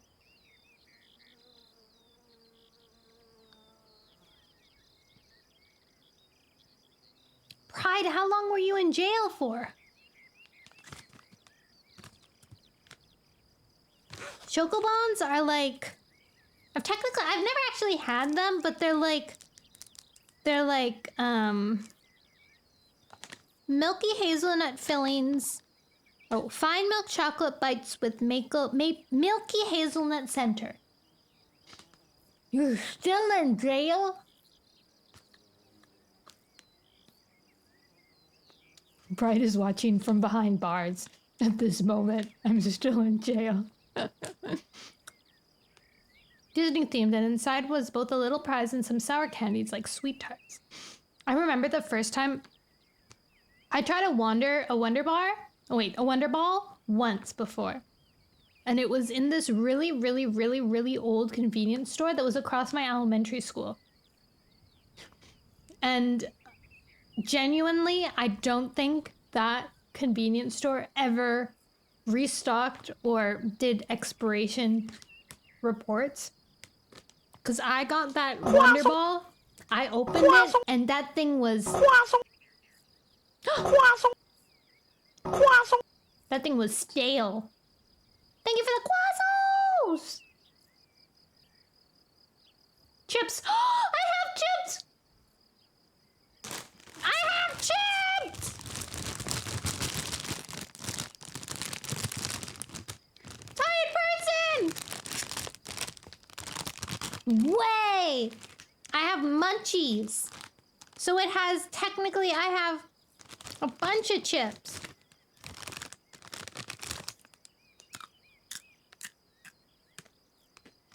Oh, that's sad. I accidentally forgot to close the bag properly and now they're stale. But they're still yummy.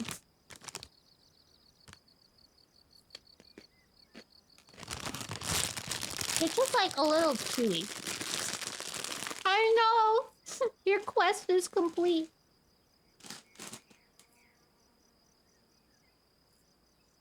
Dang, Pride, your prison gives you really good meals. Saltine crackers because I can't taste anything. Why not? You have COVID? Oh my god, that would suck.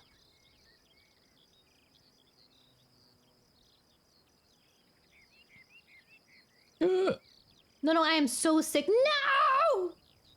I'm so sorry for your sickness.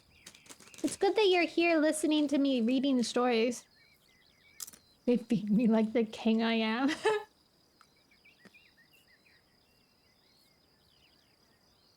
So it is COVID? Like extreme COVID? Like...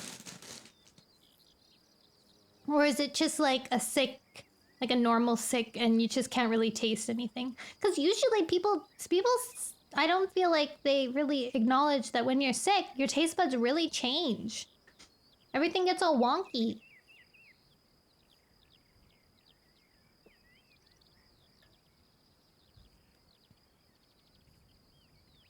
Guys, as a warning, I'm drinking a mimosa right now. I don't think I can get tipsy off of it, But, like, just in case all of a sudden I get really stumbly about reading, that's probably why. How hard to sim so you can read my cringe book? Well,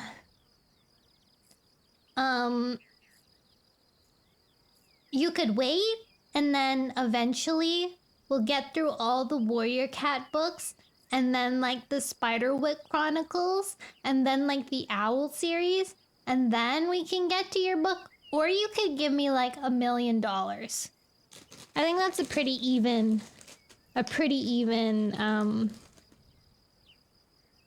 exchange of goods and services.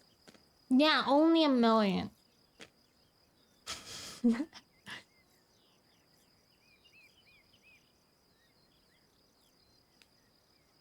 I'll read it for less in a dress. That sounds like a song. Wait. I'll read it for less in a dress. That has a tune of something. Can't remember it. All right, time to read chapter 9. We have about 60 more pages to go.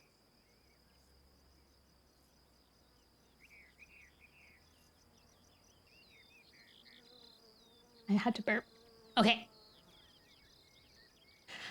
The moon floated above the trees that surrounded the stone hollow, but the nest where Barry Kit lay was in deep shadow. Leafpool crouched beside the kid and touched her nose to his. Barry Kit's nose felt hot and dry with fever, and he whimpered without opening his eyes. He hadn't regained consciousness since Brambleclaw and the others had brought him back to camp earlier the previous morning. So the Spiderwick books good? I like them a lot. I really like them. They're also really easy to read. I got I think it's only 3 books, and I got them in like this massive thick bundle book. So I felt really cool walking around in middle school with this massive book, but the words were like massive. So I like them. I thought it would be nice and nostalgic.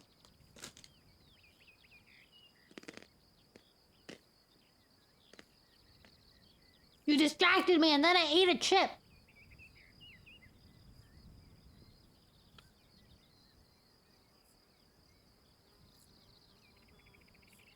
Since then, Leafpool had stayed awake to keep watch over him. After doing her best with cobwebs and polis of marigold, she had been forced to admit defeat in her efforts to save the whole of his mangled tail. That afternoon, she had bitten through the last couple of tendons that held the end in place. Ugh! Barricat's limp jerked and he let out a squeal of pain, but he didn't wake up. Ew, imagine having to do that! Oh my god. Patting more cobwebs on the new wound, Leafpool had given the end of his tail to Brightheart to bury outside the camp. Oh my god. Now she fetched borage leaves from her store, chewed them up, and parted Barricat's jaws to trickle a little of the juice in his mouth. StarClan willing, that should bring down his fever.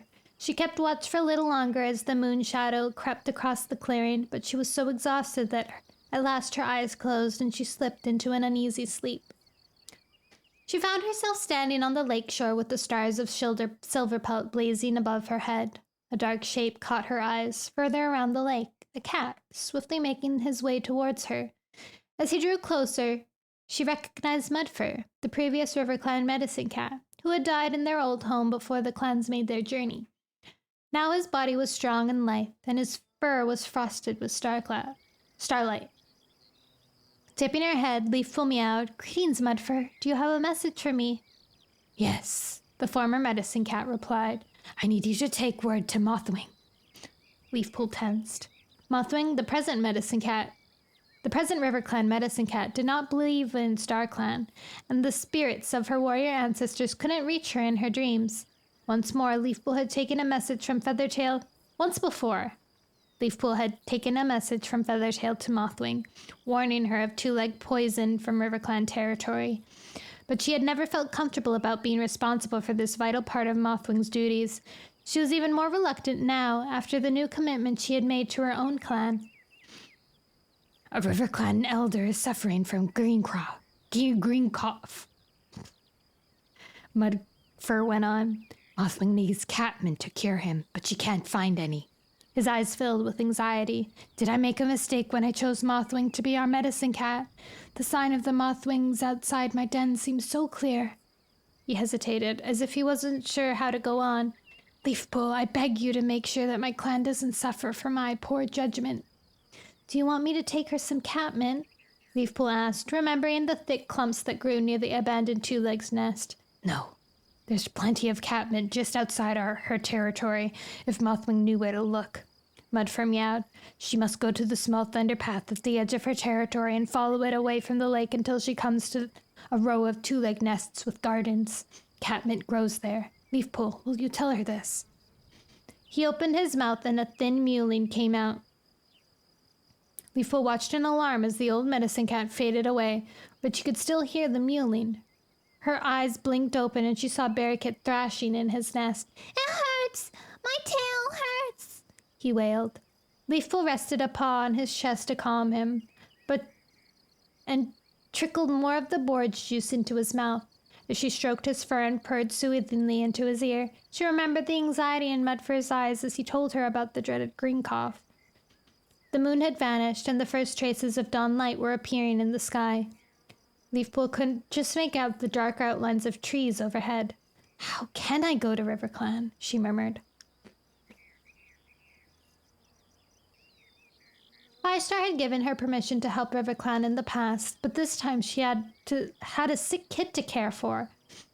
Barricade might die if he weren't cared for properly. Besides, not many days ago, Leafpool had abandoned ThunderClan to go with Crowfeather. What would her clanmates think if she disappeared again? Even if she told them that she was going to help Mothwing, they wouldn't sympathize with a show of loyalty towards a different clan. Mothwing will find the campman on her own if she looks hard enough. At least tonight is a quarter moon, and I'll be meeting her at the moon pool.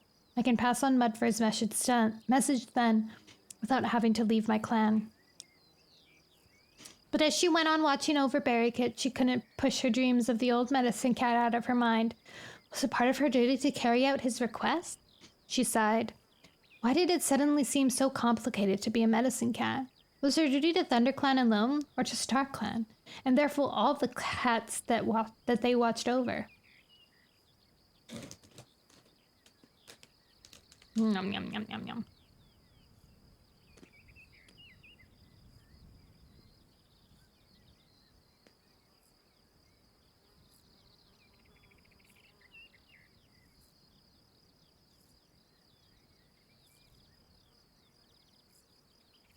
I'm not sure I should go, Leafpool meowed anxiously.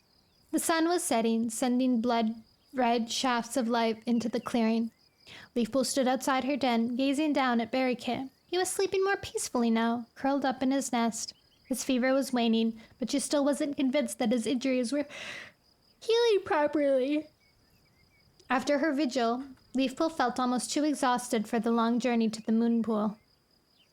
Besides, she shrank from the thought of seeing the other medicine cats and telling them that Cinderpelt was dead. You have to go, Brightheart told her, flicking her on the shoulder with her Terry. Terry?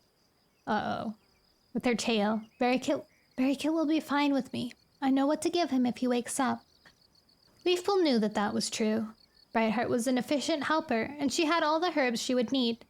And there was Mudfur's message to deliver to Mothwing. Okay, she meowed. I'll go, but I'll be back as soon as I can. Don't worry about a thing, Brightheart assured her. After checking Barricade one last time, Leafpool padded into the clearing and headed for the Thorn Tunnel, saying goodnight to Thornclaw, who was just settling down on guard duty. It felt strange to be going on this journey without Cinderpelt. She longed to feel Cinderpelt's spirit beside her. There was no trace of familiar scent, no brush of soft gray fur. Leafpool had never felt so alone. The sun dipped below the horizon as she headed for the WindClan border and followed the stream up into the hills. The sense of green leaf wreathed around her as the forest filled with shadows, and the dew was cold on her paws. Her weariness faded away, and she thought about crouching down to lap the water of the starry pool and sharing dreams with StarClan. With the other medicine cats around her, and the warriors of StarClan to share tongues with, she wouldn't feel so lonely. Near the border of Wind Clan territory, she saw Barkface, the Wind Clan medicine cat, just ahead of her, and Little Cloud from Shadow Clan. They must have scented her, because they stopped and waited while she scrambled up the slope and fell in beside them.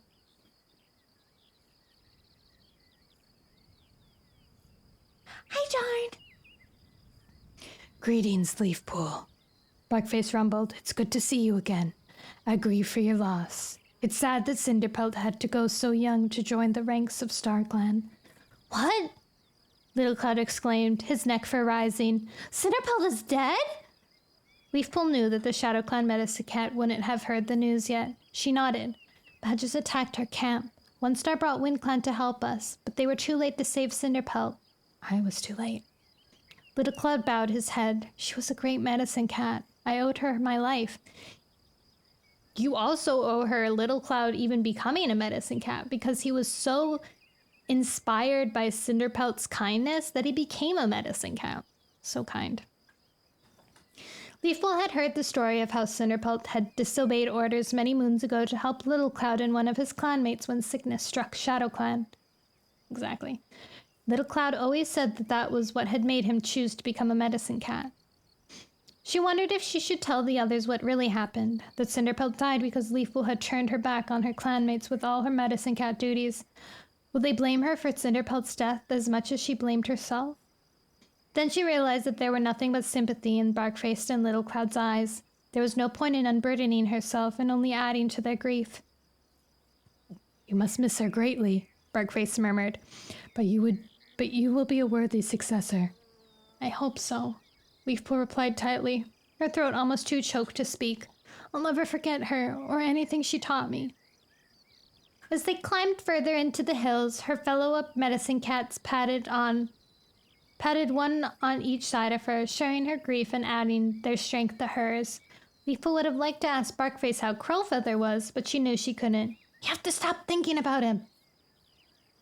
By now night had fallen. Leafpool halted at the top of a swell of moorland and looked back to see the quarter moon shining over the distant lake. There was no sign of Mothwing, and when she tasted the air, she could not pick up her friend's scent. Did you see Mothwing on the way?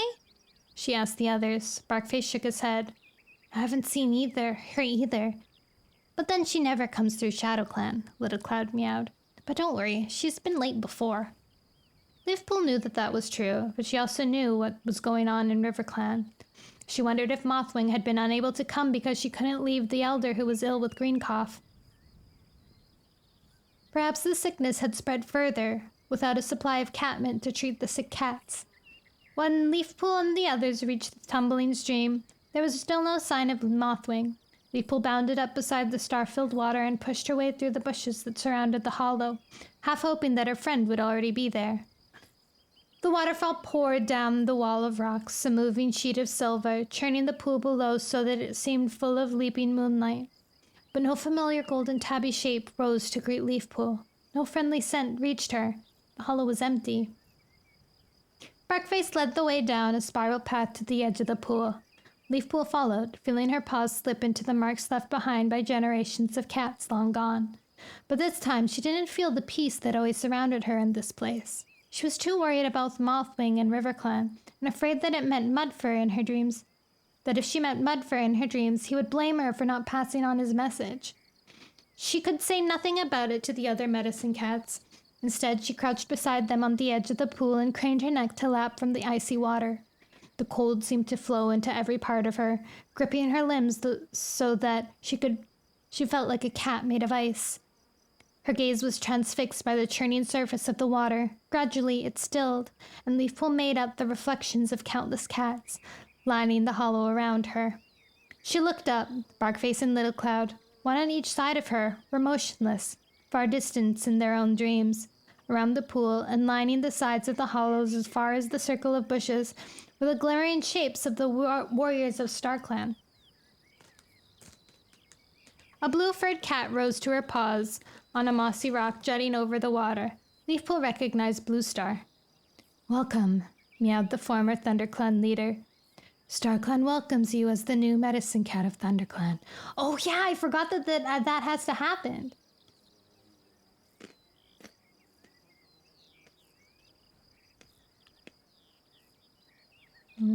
Yum, yum. A murmur of greeting rose from the starry ranks around the pool. Leafpool spotted Feathertail sitting beside a beautiful silver-furred she-cat who must be her mother, Silverstream. Closer to the water's edge were Shrewpaw, Larchkit, and Hollykit, Ferncloud's kits who had died in the famine in the old forest. Tallstar, the previous Wind Clan leader, sat nearby.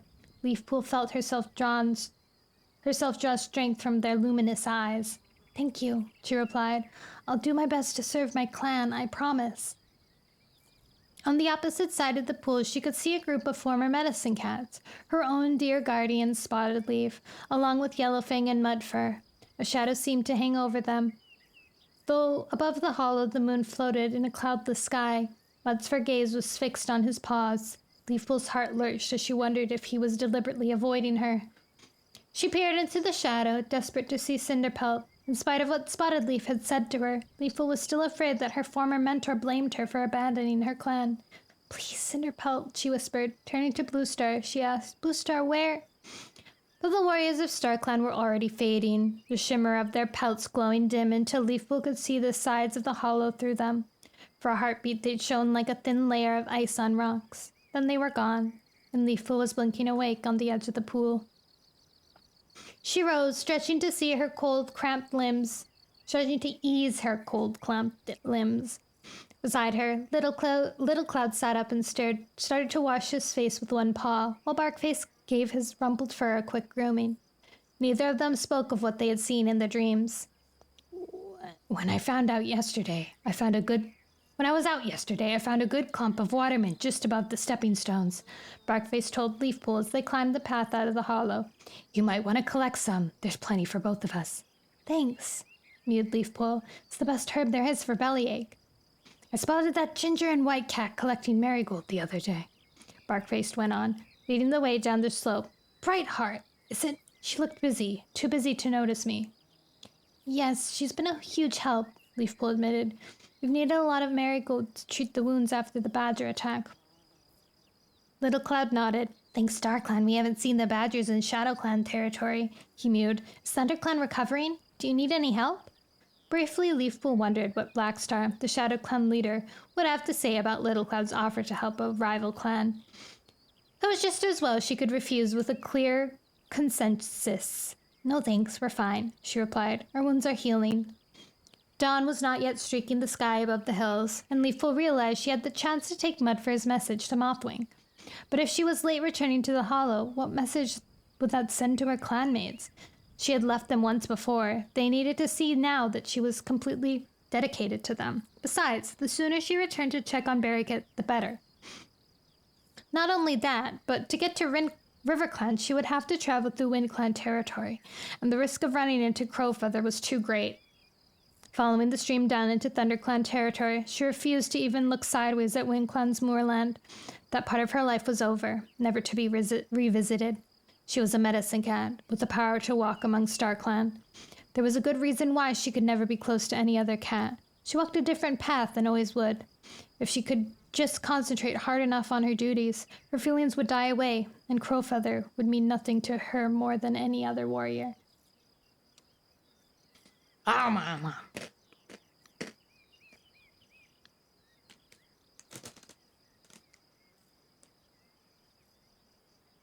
Chapter 10!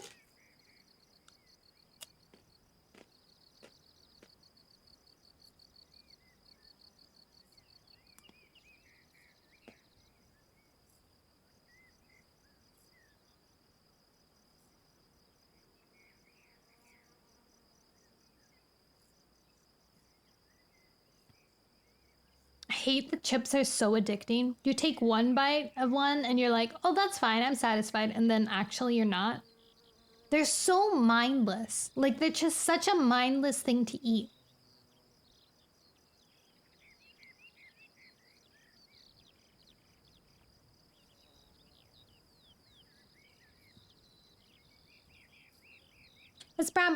Sorry. Chapter 10. As Bramaclaw walked away from the fresh kill pile, he spotted Ashfur limping away from Leafpool's den. Fresh cobwebs were plastered on the gash in his foreleg. He was headed for the warrior's den, but before he reached it, Birchpaw came bounding over to him. Hi, Ashfur! He meowed. Brinket Fur is taking Whitepaw for a training session. Can we go with them? No. His mentor's voice was ill-tempered growl. I fell off a rock and opened this wound again. Leafpool says I can't leave the camp today. Birchpaw's tail drooped. He turned his head to watch mournfully as Brinket Fur and his apprentice, Whitepaw, left through the thorn tunnel. Why couldn't he go himself, with them? Brambleclaw strolled over to Ashfur and Birchpaw and flicked the disappointed apprentice with his tail. Cheer up. To Ashfur he added, I'm just leaving on patrol. I could take Birchpaw with me if you like. Birchpaw's tail shot straight up in the air again as his whiskers quivered with excitement. Please, Ashfur, he begged.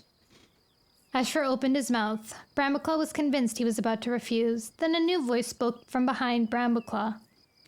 Good idea. Birchpaw missed a lot of training while he was hurt. He shouldn't miss any more. Brambleclaw turned to see his clan leader leaping down from the rocks of the high ledge. I thought we'd go up by the Shadow Clan border, he meowed. We'll renew the scent markers and check for fox traps. Firestar nodded, though Ashfur was staring at Brambleclaw through narrowed eyes. Without saying anything, the Grey Warrior turned away and stalked off to the warrior's den. Off you go, then. Firestar mewed to Birchpaw. Do as Brambleclaw tells you and watch out for those traps. You don't want to lose your tail, like Barricade. I'll be careful, Birchpaw promised. Brambleclaw stuck his head through the branches of the warrior's den and called Stormfur and Thornclaw to join the patrol. Ashfur, settling himself among the mossy bedding, ignored him. The day was overcast, with a damp breeze that promised rain later. Prey scent was muted, as if all the prey were hiding in their holes, and there was little sound except for the rustle of branches overhead. Birchpaw was still trembling with excitement. Brambleclaw could see that he was struggling to control himself and pad along quietly beside the rest of the patrol. Why don't you run ahead and see if you can spot the Shadow Clan scent markers, he suggested. Come back and tell us when you find them. Okay, Brambleclaw! Birchpaw's eyes gleamed, and he bounded off with his tail straight up. Brambleclaw suppressed a pang of anxiety at the sight of his fuzzy haunches, where the fur was just beginning to grow back. Birchpaw had been lucky to survive the badger attack, but he couldn't be protected by his clanmates forever. He had to learn the skills he needed to survive, and being out on patrol was a good way for him to put them into practice. Be careful of fox traps, he called after him. It's time he ran the itch out of his paws, Sandstorm commented when the apprentice had disappeared. Between his injuries and Ashfur's, he's hardly been out of camp since the badger attack. Maybe Firestar will let you take over his training until Ashfur's fit again, Thornclaw suggested. Maybe. Brambleclaw nodded, trying to hide how much the idea pleased him. He was enjoying this taste of mentoring, and his paws tingled with eagerness to have an apprentice of his own. He still hoped Firestar would choose him to mentor Barricade. He admired the kit's brave, inquisitive nature, even though it had led him to trouble. He was the biggest and strongest of Daisy's litter, too, the potential to be a fine warrior. Leaping over the gnarled roots of an oak tree, Brambleclaw spotted Birchpaw standing beside a bramble thicket a few tail lengths away, his jaw opens to draw in scent. I found the scent markers, Brambleclaw, he reported. What? You can't have. Hadn't Ashfur given Birchpaw any training at all? We're nowhere near the Shadow Clan border. Birchpaw looked her, but I'm sure, he began. Sandstorm brushed through the ferns until she reached the spot where Birchpaw had stopped to taste the air. A moment later, she came back, her green eyes gleaming with anger. Birchpaw's right, she meowed. Shadow Clan have set their scent markers just beyond those brambles. What the? Thornclaw let out a furious hiss. That's ThunderClan territory! Brambleclaw felt a growl rising in his throat. With his patrol behind him, he stalked across the clearing and skirted the brambles. The reek of Shadow Clan scent markers flooded over him after a couple of tail lengths. Those are fresh, he hissed. If we follow them, we should be able to catch up with the patrol and ask them what they think they're playing at. Whirling around, he added, Birchpaw, run back to camp as fast as you can. Tell Firestar what's going on and fetch help. The apprentice took off, racing back along their trail with his belly close to the ground and his tail streaming out behind him. Brambleclaw checked the scent markers to discover which way the Shadow Clan patrol had gone and bounded off in pursuit, with Sandstorm and Thornclaw paced behind. The ShadowClan's scent became stronger and stronger until Brambleclaw reached the top of a gentle slope and spotted a patrol setting more markers in the hollow on the far side. Bristling with fury, he paused for a couple of heartbeats to see Half a dime! I'll be right. Toho! Can you win, Toho? Is it just like endless gaming? Thank you, Abby! Star!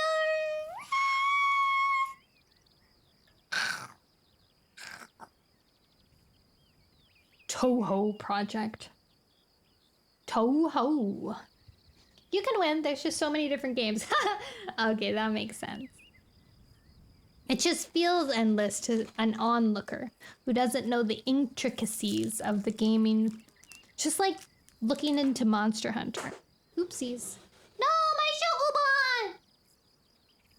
My Shokubon, where did it go? Oh, where is it? I found it. Ugh. Okay. Crisis averted. No lost chocobons.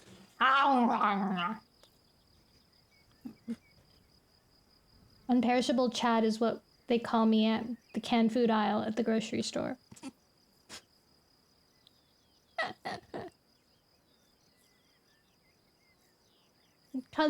Because you're unperishable.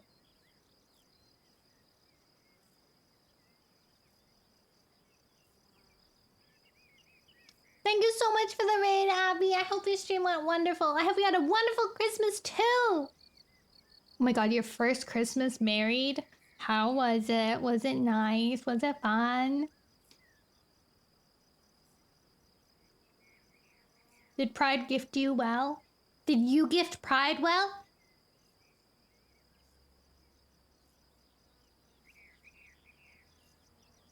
I should probably keep reading. Oh, snap. But you should tell me while I read. We're at some drama. Some dramas just happened. Bristling with fury, he paused for a couple of heartbeats to size up the enemy patrol. A drawing tablet? Yo! Oh my god, that's gonna be so good. You're already so good at art. Now you can be even better at art. You got the privileges to gamble on Honkai Star. And isn't that the best prize one can get? The approval of gambling from your partner.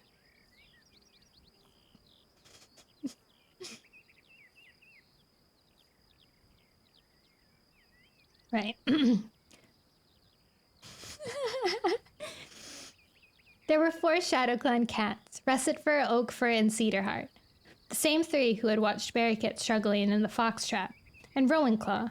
The ThunderClan cats were outnumbered, but Brambleclaw knew that it wasn't time to wait for reinforcements to arrive. Russet Fur! He called to the ShadowClan deputy. What are you doing? All 4 ShadowClats whipped around to face the ThunderClan patrol. What does it look like? Russet Fur meowed insolently. It looks like you're trying to steal our territory, Thornclaw hissed. The clan boundaries that were agreed on long ago, Brambleclaw reminded them. Every cat knows the extent of their territory. That was then, meowed Cedarheart. ShadowClan needs more space. Russet Fur narrowed eyes at Brambleclaw. ThunderClan is too weak to defend it anyways. Ever since the Badgers attacked your camp. What do you know about the Badgers? Sandstorm asked, taking a step forward.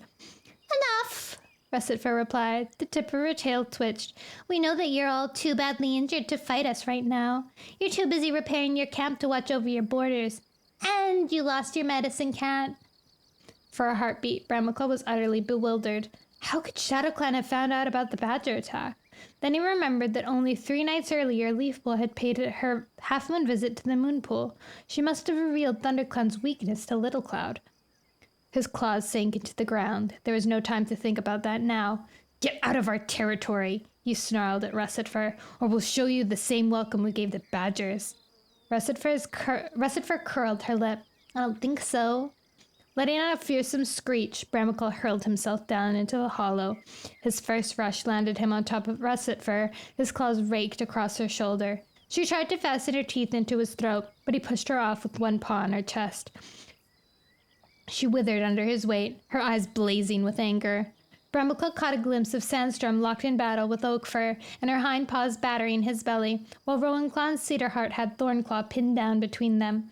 Bramaclaw aimed one more blow at Russet Fur and sprang to help his clanmate, only to feel Russet Fur's claws score his haunches as he bounded away. "Birchpaw, get a move on!" He leaped on top of Cedarheart, gripping the dark gray Tom's neck fur with his teeth. Russet Fur bit his tail.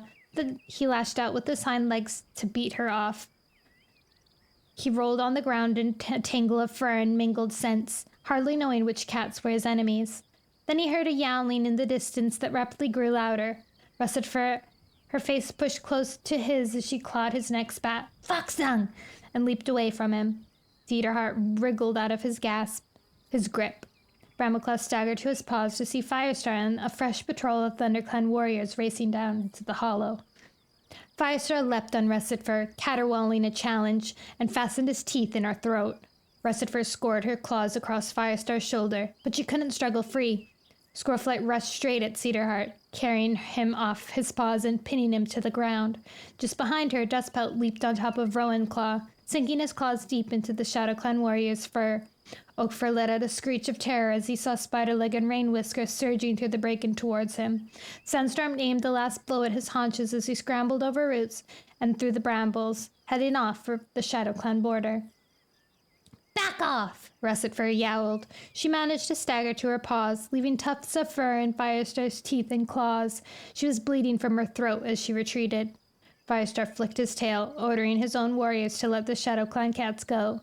Squirrelflight bit down hard on Cinderheart's ear, Cedarheart, and sprang away from his flailing paws. Dustpelt rolled away from Rowanclaw and came to his paws snarling. Both ShadowClan warriors turned and fled, but Russet Fur stood her ground for a few heartbeats longer.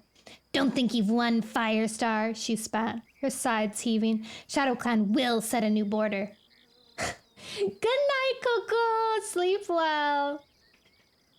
"Not here in ThunderClan," Firestar retorted. "Now get back to your own territory." Her eyes glaring hatred, Russet Fur let out a furious hiss before turning to flee after her clanmates. Spiderleg and Rain Whisker followed hard on her paws, letting out fearsome screeches as they pursued the invaders out of sight. "Thanks," Bramaclaw gasped as Firestar shook his rumpled fur and padded up beside him. "And you, Birchpaw," he added. The young apprentice, bright-eyed and panting, flanked his clan leader. "That was well run. You brought help just in time." Rapidly, he explained to Firestar how Birchpaw had found ShadowClan scent marks a long way inside the border, and how he and the rest of the patrol had come across the ShadowClan warriors stealing even more territory. "They thought we'd be too weak to stop them after the badger attack," he added. "Are you hurt?" Squirrelflight asked, pushing forward to reach Bramaclaw. Her green eyes were full of concern, and she stood with her pelt brushing his as she examined him for wounds. Bramaclaw took a moment to check their injuries. To his relief, his wounded shoulder was no worse, though he had lost several pawfuls of fur from his flank, and his tail stung as if Russet Fur had done her best to bite it off. Sandstorm had a clawed shoulder, and blood was trickling from a scratch on Thornclaw's throat. "You'd all better come back to camp and let Leafpool see to you," Firestar meowed. "I'm fine," Bramaclaw insisted. "We need to set our scent markers along the proper border, just in case ShadowClan feel like having another try." "I'm okay too," Sandstorm added, "but Thornclaw, I think you should go back. That throat wound looks as if it could turn nasty." Thornclaw just nodded. He looked too battered to argue. "Then I'll come with you," Squirrelflight mewed to Bramaclaw. Her eyes gleamed as she flexed her claws. "And if another ShadowClan cat dares to put one whisker across our border, I'll show them they just made the biggest mistake of their lives." When Bramaclaw and his patrol returned to camp after renewing the scent markers, his ears pricked at the wails of outrage coming from the stone hollow. He slipped through the thorn tunnel to find Firestar standing on the high ledge, with the rest of the clan gathered below. "We should attack their camp," Mousefur yowled. Firestar twitched his tail for silence. We won't attack them, he meowed. You know as well as I do that we're not back to our full strength yet. If we force a battle and then lose, it would be a disaster. True enough, Brimaclaw thought. Too many ThunderClan cats still bore the marks of the badger's claws. But from now on, Firestar continued, all patrols should look for signs of ShadowClan warriors on our territory. Guessing he was about to bring the meeting to a close, Brimaclaw strode forward. Firestar, there's something I want to say. Firestar dipped his head, inviting him to speak. Brimaclaw gazed around until he spotted Leafpool, sitting not far from the entrance to her den. Leafpool, did you tell Little Cloud about the badger attack? He demanded. Leafpool looked confused. Yes, I told him when we met at the moon pool. And it never occurred to you that he would tell Blackstar? We wouldn't have had this trouble if you kept your mouth shut. Oh my god, Brambleclaw! The medicine cat sprang to her paws, her amber eyes flashing. I had to tell Little Cloud how Cinderpelt died, she exclaimed. Did you think he wouldn't want to know what happened to her? Brimaclaw knew that he had been too harsh, but the fight against ShadowClan had shaken him. Of all cats, Leafpool should know that when she was putting her clan at risk. Did you tell the other medicine cats everything? Blackface already knew, Leafpool replied, and Mothwing didn't come to the moon pool. Eyes still gleamed angrily. She added, Brimaclaw, it's none of your business what I say to the other medicine cats. It is if you need to decide where your loyalties lie, he retorted. You're a ThunderClan cat as well as a medicine cat. Leafpool opened her mouth to reply, but said nothing. She looked stricken, and Brimaclaw realized too late that he shouldn't have accused her so openly of being disloyal. Dang. How can you say something like that? Squirrelflight gave him a glare that was fierce enough to scorch his fur. Of course Leafpool is going to share important news like that with other medicine cats. Her mentor died for StarClan's sake. That matters to all medicine cats, not just ThunderClan. I know, but... Brimaclaw tried to interrupt, but Squirrelflight swept on. It's not Leafpool's fault, or Little Cloud's. The Black Star and his warriors were mouse-brained enough to think that they could invade ThunderClan. Besides, we just shown them how wrong they were. Brimaclaw couldn't meet her burning gaze. I'm sorry, he muttered. Sorry, Leafpool. Squirrelflight is right, meowed Firestar from the high ledge. Blackstar is to blame for allowing his warriors to break the agreement we made. You can be sure of this. I'll take it up with him at the next gathering. His eyes darkened as he bared his teeth in the beginning of a snarl. If he forces a war between our clans, he'll find ThunderClan is ready and waiting for him. Dang. That was really bold and rude of Brambleclaw. What was he even thinking? Like, calling out Squirrelflight's sister in front of everybody, not to mention the fact that she's a medicine cat. Medicine cats are supposed to share that kind of stuff because they're kind of like above the clans in that respect. Like, you come to the medicine cats for advice, you know? Like,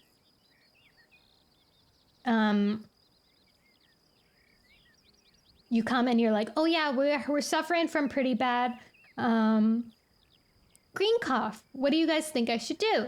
And then they give advice, you know? They're not gonna, well, they shouldn't use that as an opportunity.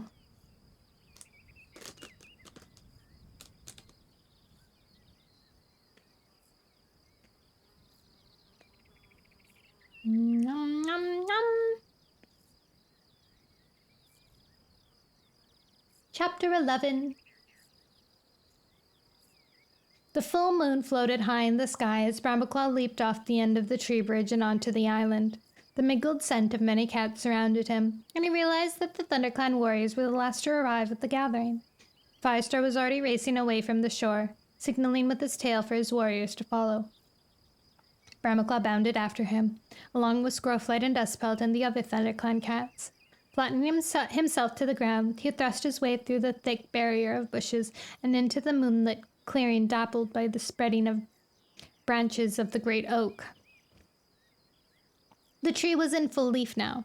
Brambleclaw spotted patches of white fur where Blackstar crouched half-hidden on a branch, and the gleam of bright eyes where Leopardstar gazed down at the cats below. Firestar padded up to the roots and nodded to one star, before the two remaining leaders clawed their way up the trunk and took their places in the branches. As soon as he set his paw in the clearing, Brahmaclaw was aware of a strange tension around him. Cats from other clans were staring at the ThunderClan warriors as if they were judging them with new eyes. He got a few murmurs, commenting on the wounds that were still visible on their pelts. Brahmaclaw looked around, hoping to see Stormfur and Brook. He spotted Mistyfoot, the RiverClan deputy, and skirted a group of excited apprentices to sit beside her. "Hi there," he meowed. "How's prey running in RiverClan?" "Fine," Mistyfoot replied. "I hear you had trouble with badgers?" Brahmaclaw nodded, not really wanting to discuss the attack. "How are Stormfur and Brook? Are they here tonight?" Mistyfoot shook her head. "Leopardstar didn't choose them to come, but they're both okay. It's good to see Stormfur again." Her blue eyes shone. Brahmaclaw knew that her brother, Stonefur, had mentored Stormfur. Oh my god, the fur. While Mistyfoot had been his sister Feathertail's mentor. "I'm sorry he's only staying for a short time." Brahmaclaw was surprised. Stormfur and Brook had spoken as if they meant to stay in RiverClan for good. They had clearly said something different to the RiverClan cows. Perhaps their welcome hadn't been as warm as Stormfur expected. The fact that they hadn't been chosen to come to the gathering suggested that too. "Are they leaving soon?" he asked.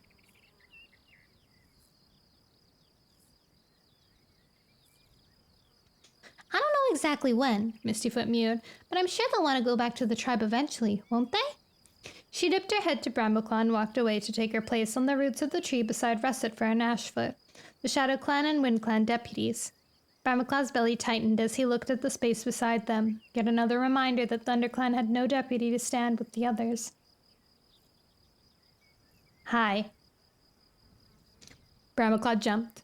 With his eyes fixed hungrily on the three deputies, he hadn't noticed his sister, Tawnypelt, padding over to sit beside them.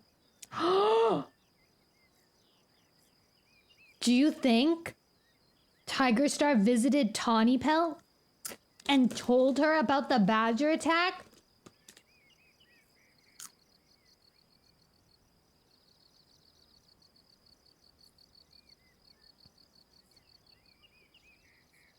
"Hi," he mewed. "How are you?" "I'm fine, but what about you?" The tortoiseshell she-cat sounded sympathetic. "I was really sorry to hear about the trouble you had with the badgers." "I'm perfectly okay, and so is the rest of the clan." Brahmaclaw spoke sharply. Although Tawnypelt was his sister, she was a Shadow Clan warrior too, and he wanted to make it quite clear that ThunderClan was strong.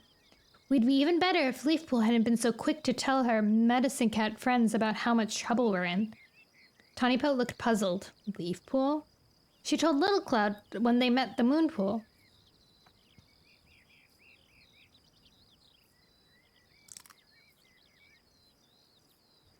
"But ShadowClan didn't hear the news from him," Tawnypelt meowed. "He'd never ever even mentioned it." "Where'd you hear it then?" "Hawkfrost told Russetfur and Cedarheart when they saw each other patrolling the RiverClan border." "Betrayal!" Brahmaclaw stared at her in surprise. How had Hawkfrost known about the badger attack when Mothwing hadn't been at the Moonpool meeting to hear Leafpool's news? Then icy claws gripped at him. He had told Hawkfrost himself, in the dark forest with Tigerstar. Guilt swept over him. What was worse, he couldn't even apologize to Leafpool for accusing her, because then he'd have to explain what had really happened. "Hawkfrost said he was just worried," Tawnypelt went on. "He wanted to know if our warriors had seen any ThunderClan cats and if you were badly wounded. He knew the badgers must have done serious damage." Brahmaclaw nodded distractedly. He needed to think this out. Were Hawkfrost's questions really prompted by concern? Or could he have some other motive for passing on the news to ShadowClan? He must have known how Blackstar would react. He spotted Hawkfrost sitting with a group of RiverClan warriors, but before he could say goodbye to Tawnypelt and make his way over to him, Firestar yowled from the tree to start the meeting. Silence spread through the clearing, and all the cats turned to face the great oak, their eyes glimmering in the moonlight. "Leopardstar, will you speak first?" Firestar offered. The RiverClan leader rose to her paws, her dappled fur still half hidden by the leaves. "RiverClan has had an outbreak of green cough, she began. Our elder Heavy Step died, but thanks to our clan, no other cats were infected. Uh-oh. That was the cat that Leafpool got a message from Mudfur about. A murmur of sympathy spread through the clearing. Bramaclaw spotted Leafpool sitting beside Squirrelflight and wondered why the medicine cat looked so stricken. Surely she had no particular reason to grieve for a River Clan elder. I have better news too, Leopardstar continued when the comments had died away. Our medicine cat, Mothwing, has taken Willowpaw as an apprentice. Willowpaw! The golden tabby was sitting not far from the tree roots. Bramaclaw guessed that the small gray cat beside her must be the new apprentice.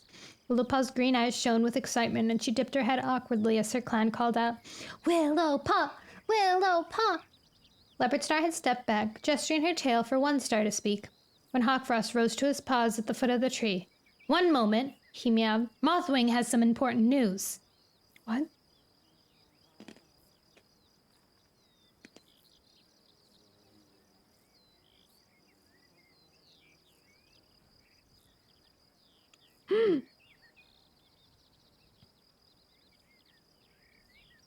Leopardstar's eyes narrowed. Bramaclaw could see she hadn't expected this. Then she nodded. Very well, Mothwing. 40, oh my gosh. The River Clan medicine cat rose slowly to her paws. Bramaclaw thought she looked startled, as if she hadn't expected to speak. Curiosity clawed at him. What was Hawkfrost up to now? Mothwing, Leopardstar prompted, when the medicine cat said nothing. It's about that sign, Hawkfrost reminded his sister, the tip of his tail twitching. Oh yes, the sign. Mothwing sounded confused. I had a dream. What's biting her? Tawnypale muttered into Bramaclaw's ear. She's a medicine cat, isn't she? She must have had loads of dreams before. Then tell us what the dream was, Leopardstar mewed frostily, and explain why you decided to announce it at a gathering instead of informing your clan leader first. I didn't, Mothwing muttered, sounding more like a mutinous apprentice than a medicine cat. That was Hawkfrost's idea. I think you'll understand when you hear the dream, Hawkfrost put in. Go on, Mothwing. I'm not sure this is the right time to say anything, she stammered. I may have been mistaken. Mistaken about what StarClan has told you? Hawkfrost sounded shocked. But you're our medicine cat. Only you can interpret the signs our warrior ancestors send to us. Yes, go on. Leopardstar sounded more interested now. Let's hear what StarClan told you. Mothwing shot one more resentful look at her brother before she began to speak. Bramaclaw couldn't understand why she was so reluctant. He noticed Leafpool sitting as if she was carved from stone, staring at Mothwing with dismay in her eyes. Did she know what Mothwing was going to say? He wondered if the medicine cat had received a message from StarClan about something truly dreadful, something they didn't want to share with the rest of the clans yet. I had a dream. Mothwing began, her voice so low that some cat yelled, Speak up! She raised her head and began to speak more clearly, though Bramaclaw could still see the unwillingness in every hair on her pelt. I dreamt I was fishing in the stream, she meowed, and I saw 2 pebbles that didn't belong there. They were a different color and shape from all the rest. They made the stream ripple and splash so it couldn't flow properly. Then the stream began flowing faster and faster, and the current carried the 2 pebbles away until I couldn't see them anymore. The stream looked just the same as always. Her voice trailed off, and she stared down at her paws. All around her cats looked puzzled, turning to one another and whispering questions. Bramaclaw couldn't understand why Leafpool looked so upset. He didn't see what was so terrible about a medicine cat's dream. It certainly didn't seem to apply to all 4 clans. Well, Leopardstar demanded, when Mothwing's silence had dragged on for several heartbeats. What does the dream mean? What are StarClan trying to tell us? Before Mothwing could reply, Hawkfrost took a pace forward. The meaning seems clear to me, he meowed. Obviously, there are 2 things in RiverClan that don't belong, 2 things that don't fit in with the other cats. Like the stones, they need to be swept away so the stream can flow as it's meant to. Urgent whispering broke out again, especially among the cats from RiverClan. All of them looked worried. The young warrior, Voltooth, spoke louder than the rest. Does that mean Stormfur and Brook? Are they the two pebbles we have to get rid of? Brambleclaw gulped. Does StarClan really believe Stormfur and Brook didn't belong in RiverClan? Wow! This is too suspicious. This is clearly Hawkfrost just told his sister to make up some random prophecy to get what he wanted.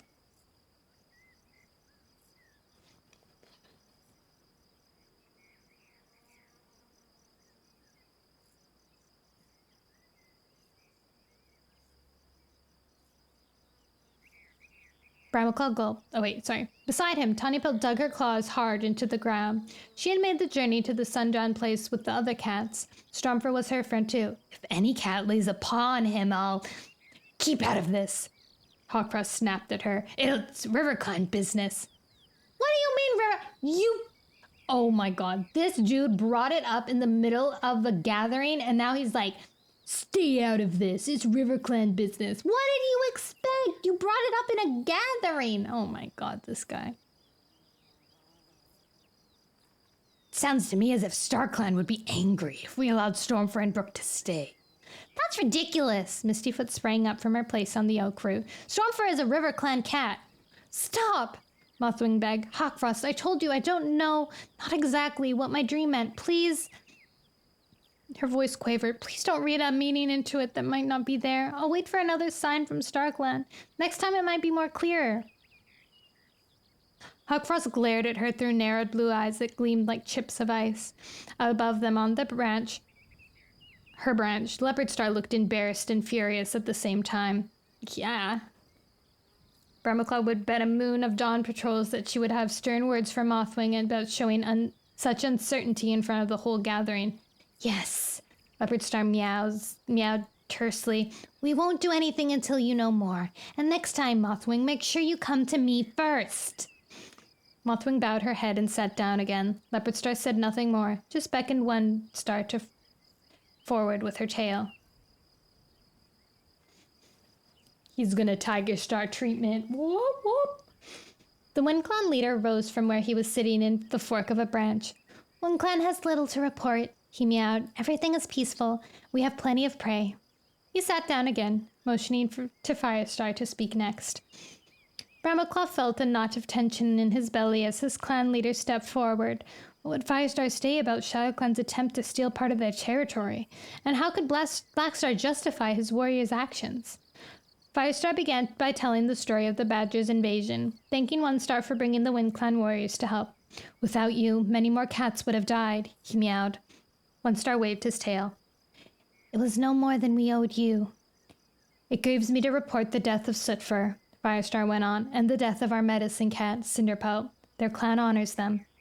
Most cats seem to know already that Cinderpelt died. Memories of grief rippled through the clearing like wind through grass. She would be greatly missed, for every cat respected and admired her. Leafpool is now ThunderClan's medicine cat, Firestar continued. She has done an excellent job in caring for our injured warriors, and they are all recovering. We have rebuilt our dens in the entrance barrier to our camp. The Badgers have not weakened ThunderClan in any way. He paused for a moment, letting his words sink in, then turned to where Blackstar was sitting among the thickly clustered oak leaves. His voice hardened. Not long after the Badgers attacked, my warriors found a ShadowClan patrol setting scent markers well inside our territory. Have you anything to say about that, Blackstar? Brambleclaw couldn't help glancing at his sister. Don't blame me, she hissed under her breath. I told Russet Fur she was a stupid furball to even think of invading ThunderClan, but would she listen? Brambleclaw rested the tip of his tail lightly on her shoulder. It's okay, he murmured. Every cat knows you're an honorable warrior. Blackstar rose, his huge black paws balancing confidently on the narrow branch. Firestar's accusation didn't seem to bother him. Since the weather has grown warmer, he began, 2 legs have brought their boats into our territory and water monsters onto the lake at the edge of our territory. Their kits play in our woods and frighten the prey. Their monsters use the small thunder path to leave their reek in the air. That's true, Leopardstar put in. They're in RiverClan territory, too, leaving their rubbish everywhere. I've even spotted them here, on this island. They lit a fire, Mistyfoot added. Brambleclaw's fur stood on end, making him shiver. He could just remember the terrible fire that had swept through the old ThunderClan camp when he was a kid. It wasn't hard to imagine hungry scarlet flames devouring the whole of the island, turning the great oak into a heap of brittle, charred sticks. What if the Two Legs built fires on the lake shore too? ThunderClan had been safe so far, for no Two Legs had been on their side of the lake. But for how long would that go on? What's that got to do with stealing our territory? Squirrelflight called out. When we set the boundaries of our territories back in Leaf Bear, Blackstar went on, no cat knew what effect Two Legs would have on us. We never expected to see so many of them. ShadowClan is finding it hard enough to catch prey. And so is RiverClan, Leopardstar mewed. Blackstar dipped his head to her. So it seems to me that the only solution is to rearrange the boundaries. ThunderClan and WindClan should give up some of their territory to ShadowClan and RiverClan. As ThunderClan and WindClan broke out in yowls of protest, One Star leaped to his paws, his neck fur bristling. Never! Firestar waved his tail for silence, but it was some time before the clamor in the clearing died down. Brambleclaw spotted Cloudtail on his paws, hissing defiance at Blackstar, while Dustbelt lashed his tail and Squirrelflight let out an outraged caterwaul. Crowfeather of WindClan stood with his neck fur bristling, his claws digging into the ground. Beside him, Webfoot was yowling furiously at Blackstar. Brambleclaw felt hot fury run through his body from ears to tail tip, but he forced himself to keep silent and wait to hear how his clan leader would reply. We can't agree to that, Blackstar. Firestar meowed as soon as he could make himself heard. As the boundaries stand now, each clan has the sort of territory they're used to. You can't expect RiverClan cats to hunt on Bear Hillside like WindClan. We can learn, Hawkfrost insisted. So much has changed since we came here. Surely we can manage new hunting techniques. I'd like to see you try.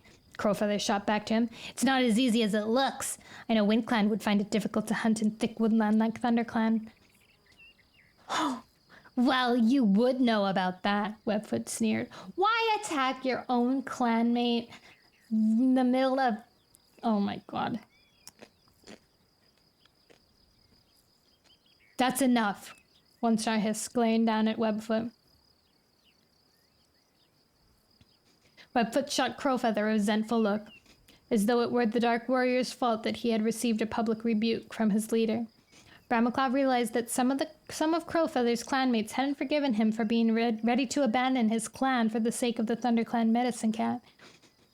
No cat wants trouble among the clans, Hawkfrost meowed, gazing up at the four leaders. But ThunderClan and WindClan must be reasonable. What if it was your territory that was being invaded by Two Legs? While he spoke, Tawny Pelt leaned close to Brambleclaw, with a small snort of contempt.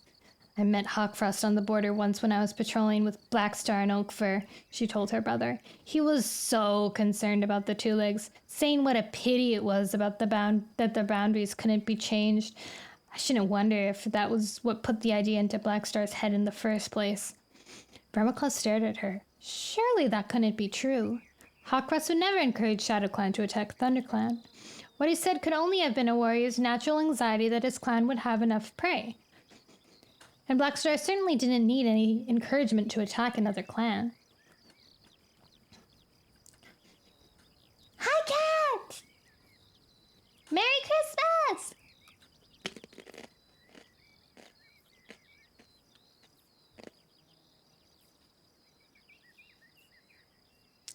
Hawkfrost isn't like that, he protested, only to meet a glint of disbelief in Tawny Pelt's green eyes. Really? And I suppose you're going to tell me that birds don't nest in trees, she responded dryly. Disturbed, Brambleclaw turned away. He had missed Firestar's response, and now Hawkfrost was speaking again, looking up challengingly at the ThunderClan leader. Firestar, are you sure you're not being too stubborn about the clan boundaries? I've often heard you say StarClan decreed that there should be 4 clans in the forest. How can that be if 2 of them starve? He glanced across at Brambleclaw as if he expected his half-brother to support him. Pfft, imagine. Brambleclaw met his gaze, then looked away. Hawkfrost's argument sounded persuasive, but Brambleclaw couldn't believe that ShadowClan and RiverClan were in any danger of starving, not in Greenleaf, when prey was plentiful.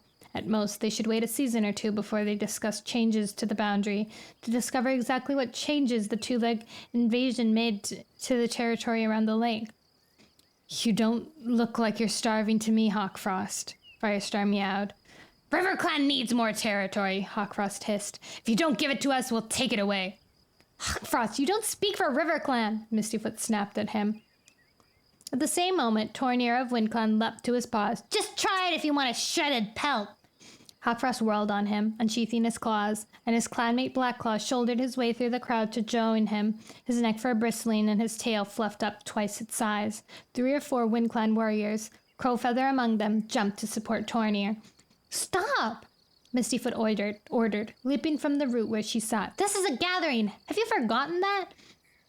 1 or 2 cats, including Crowfeather, stepped back, but most ignored the RiverClan deputy's order. Brambleclaw spotted Cedarheart and Rowanclaw from ShadowClan on their paws as well, claws extended. Duskpelt and Thornclaw faced them, spitting defiances. As Brambleclaw stared in horror, the ShadowClan cats leapt at his clanmates. All 4 rolled on the ground and in a shrieking bundle of fur. No! Brambleclaw yelled. Remember the truce! He hurled himself forward, trying to thrust his way between the battling cats, aware that all around him more fights were breaking out. Fastening his teeth into Cinderheart's shoulder, he tried to haul him off Duskpelt, but another cat landed on his back and knocked him off his paws. As Bramblefell went down in a sea of fighting warriors, he heard Firestar's voice raised in a furious yowl. Stop! This is not the will of StarClan! True. You got a Nerf gun and so did my brother and we immediately shot one another? That's so cute. Is it like a massive Nerf gun, like one of those super cool ones? Welcome back, Coco. Did you close your eyes and get off your phone when you were trying to sleep, Coco?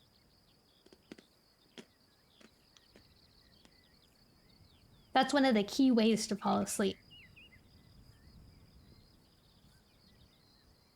I don't know.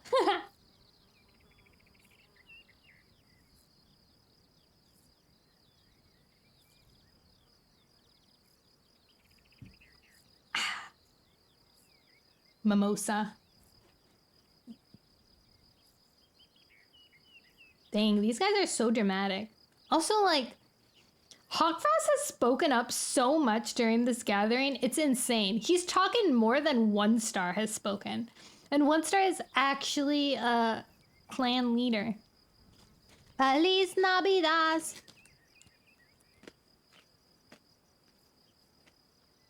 Feliz Navidad. I hate how addictive chips are.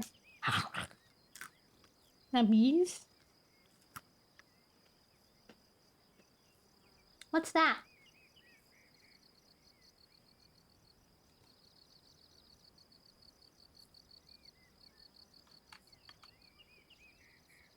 Hi, Deadpool. Heaven. Apparently.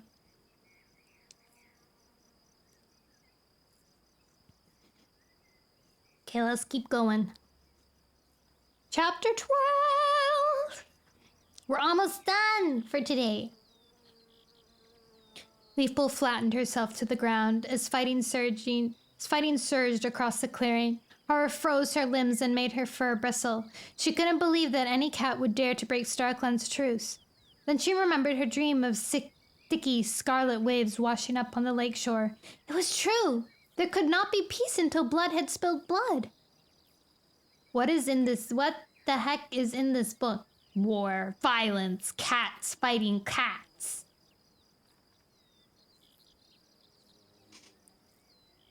The clearing was full of spitting, clawing cats. Leafpool tried vainly to spot Crowfeather, terrified that he would be badly injured. He heard her father call out, but his words of command were lost among the screeches of the rival clans. StarClan, help us, she prayed. As if the spirits of her warrior ancestors had heard her plea, a shadow fell across the clearing and the silver wash of moonlight faded. Looking up, Leafpool saw that a cloud had drifted over the moon, hiding it completely.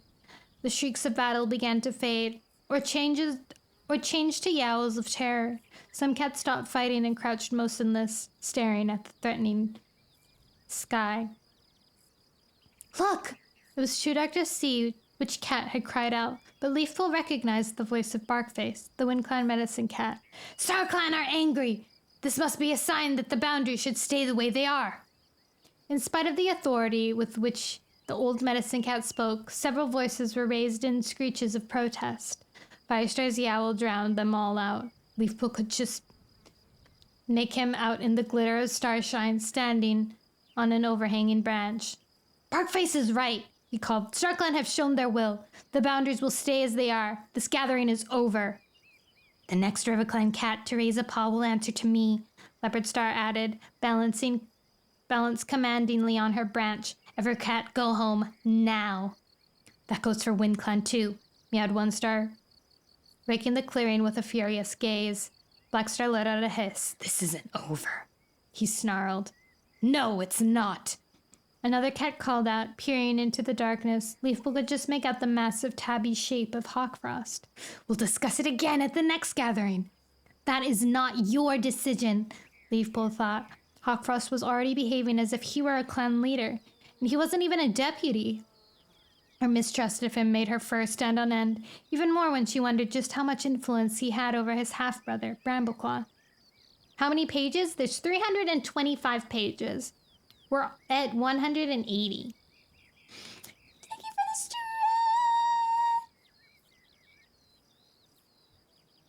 I read 100 pages, or I try to read 100 pages every time I do a reading stream. So we can finish a book every 3 weeks.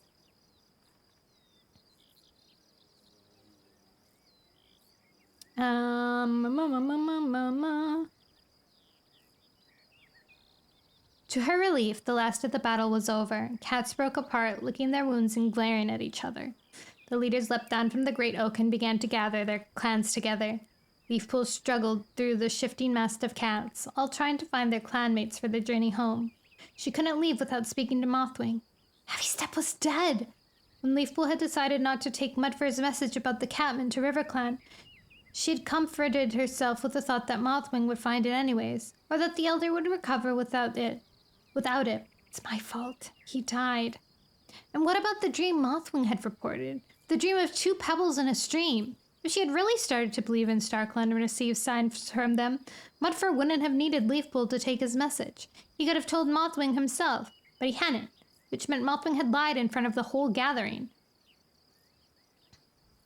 Leafpool couldn't imagine why her friend would do that. What quarrel did she have with Stormfur and Brooke, that she would try to drive them out of RiverClan? Leafpool remembered the tension between Mothwing and Hawkfrost, and how keen Hawkfrost had been for his sister to speak out in front of every cat. Could this have been his idea? And if Hawkfrost had tried to coerce Mothwing into lying, why would she go along with him? She was a loyal medicine cat, and had refused to tell Leopardstar about any of Leafpool's dreams before now because she hated lying. Pushing determinedly between a couple of WindClan warriors, Leafpool spotted Mothwing crouching in the shelter of a root of the great oak with Willowpaw, as if she had been protecting her apprentice from the battle. But before Leafpool could reach her friend, Hawkfrost appeared. His fur was ruffled, but he didn't seem seriously hurt, even though Leafpool had spotted him in the thick of the fighting. He stalked towards his sister with a look of murderous fury in his eyes. You mouse-brained idiot! He spat. You nearly ruined everything. Mothwing gave Willowpaw a swift glance. Go and find Mistyfoot, she told her apprentice. Tell her I'll be along in a moment. Willowpaw sprang up and scampered off, glancing back nervously at Hawkfrost as she went. Leafpool shrank into the shadows. She hated eavesdropping on her friend, but she had to know what was going on. You let me down, Hawkfrost growled. You promised me you would tell the gathering about that dream. We would have been able to get rid of those mangy interlopers right away. Now we'll be lucky if any cat believes you next time you open your mouth. Well, why should they? Mothwing rose and faced her brother, her eyes filled with misery. We both know it was a lie. I've never had any dreams from StarClan. Hawkfrost let out a snort of disgust. But no cat knows that, do they? That's just between you and me. They would have listened to you if you hadn't stood there mewling like a kid. I can't be sure. I need a clearer sign. He mimicked his sister's tone viciously. I could rip off your fur. I could rip your fur off for this. Oh my god, rude. I don't care, Mothwing retorted. You made me lie in front of the whole gathering. That's worse than losing fur. Leafpool tensed, flexing her claws in case she had to spring to Mothwing's defense. But you could see that Hawkfrost was making a massive effort to control himself. The fur on his shoulders began to lie flat, and his voice was quieter as he continued. Wasn't really lying. You know it's best if Stormfur leaves. I deserve to be deputy, and if he stays, Mistyfoot will make sure he succeeds her. He's a good warrior. Don't tell me that, Hawkfrost hissed. He was willing to leave his clan once, so how do we know he won't leave us again? I've always been loyal to RiverClan, and I deserve to be deputy. You know that, and StarClan knows that, so why not make sure the whole clan knows it too? Because my duty is to my clan, not to you, Mothwing replied calmly. Hawkfrost drew his lip back and baring his teeth. This isn't what we planned, he snarled. I didn't help you become a medicine cat for this. What do you think would happen if your precious clanmates knew the truth about you? This time Mothwing did flinch, taking a pace back and turning her head away. Leafpool felt as if she had stepped into an icy torrent, a powerful rush of fear that could sweep her off her paws. How could Hawkfrost have helped Mothwing become a medicine cat? What if her had chosen her with the guidance of StarClan?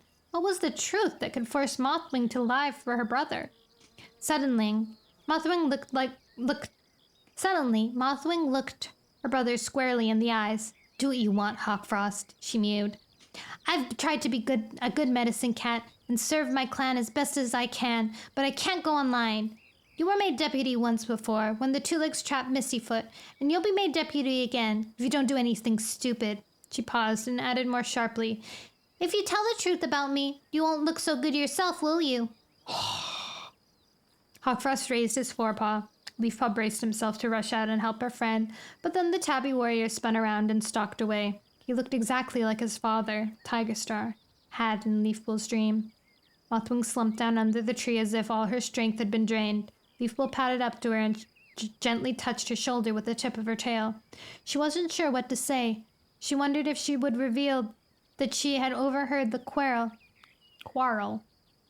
Leafpool was still trying to figure out exactly what she had learned from it.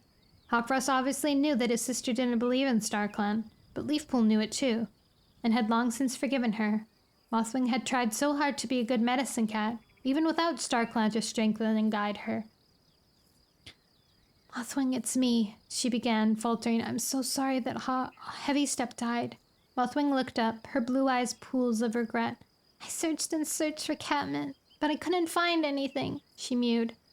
Words of comfort choked in Leafpool's throat. How can I be responsible for reading the signs for two different clans? Leafpool? Mothwing asked. Is there something you're not telling me? It's my fault!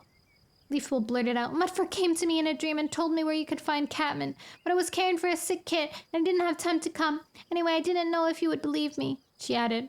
Oh, I would, Mothwing replied quietly. I would never doubt the strength of your faith. Curiosity nagged at Leafpool, sharp as a thorn in her pad. Then how do you explain my dreams if you don't believe they come from StarClan? Go to sleep, Coco! Mothwing paused to think. Well, you could have known about the Catmint anyway. Perhaps Brambleclaw's Squirrelflight spotted it when they first explored the lake. One of them could have told you, except you've forgotten that's how you know.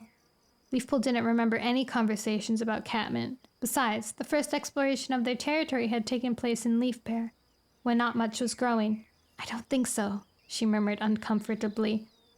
I'm sure you're not lying, Mothwing assured her. Just that you remember stuff in dreams that you've forgotten when you're awake. You believe in StarClan, so that's how the memory appears to you. Leafpool shook her head, confused. Whatever. I'd better tell you the Catmint is anyways. Go to Mothwing. Oh, Mothwing! Leopardstar voice came from the edge of the clearing. Are you gonna sit there gossiping all night? Come in, Mothwing called, springing to her paws. I must go. Leopardstar is angry enough with me as it is. Follow the thunder path away from the lake, Leafpool called after her friend as she headed towards the RiverClan leader, but Mothwing gave no sign that she had heard before vanishing into the darkness. Sighing, Leafpool got up and followed her, scrabbling her way through the ring of bushes until she emerged on the shore of the island. Cats were already making their way across the tree bridge. slipping and scrambling into the darkness with the desperate need to get away from the disastrous gathering. Others clustered around the torn-up roots, waiting for their turn to cross.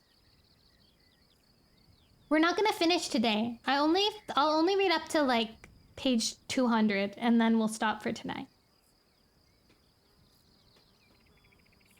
Padding towards them, Leafpool couldn't stop worrying about Mothwing. She hadn't managed to ask her friend about the Pebble Dream, or the confrontation with Hawkfrost, or find out why he thought he was responsible for Mothwing becoming a medicine cat. 186.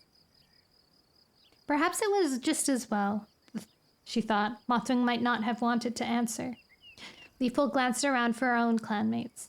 Clouds still covered the moon. And when she first saw movement in the shadows, she couldn't tell which cat it was. Then a familiar scent flooded over her. She stopped dead. Crowfeather! Her paws urged her to flee.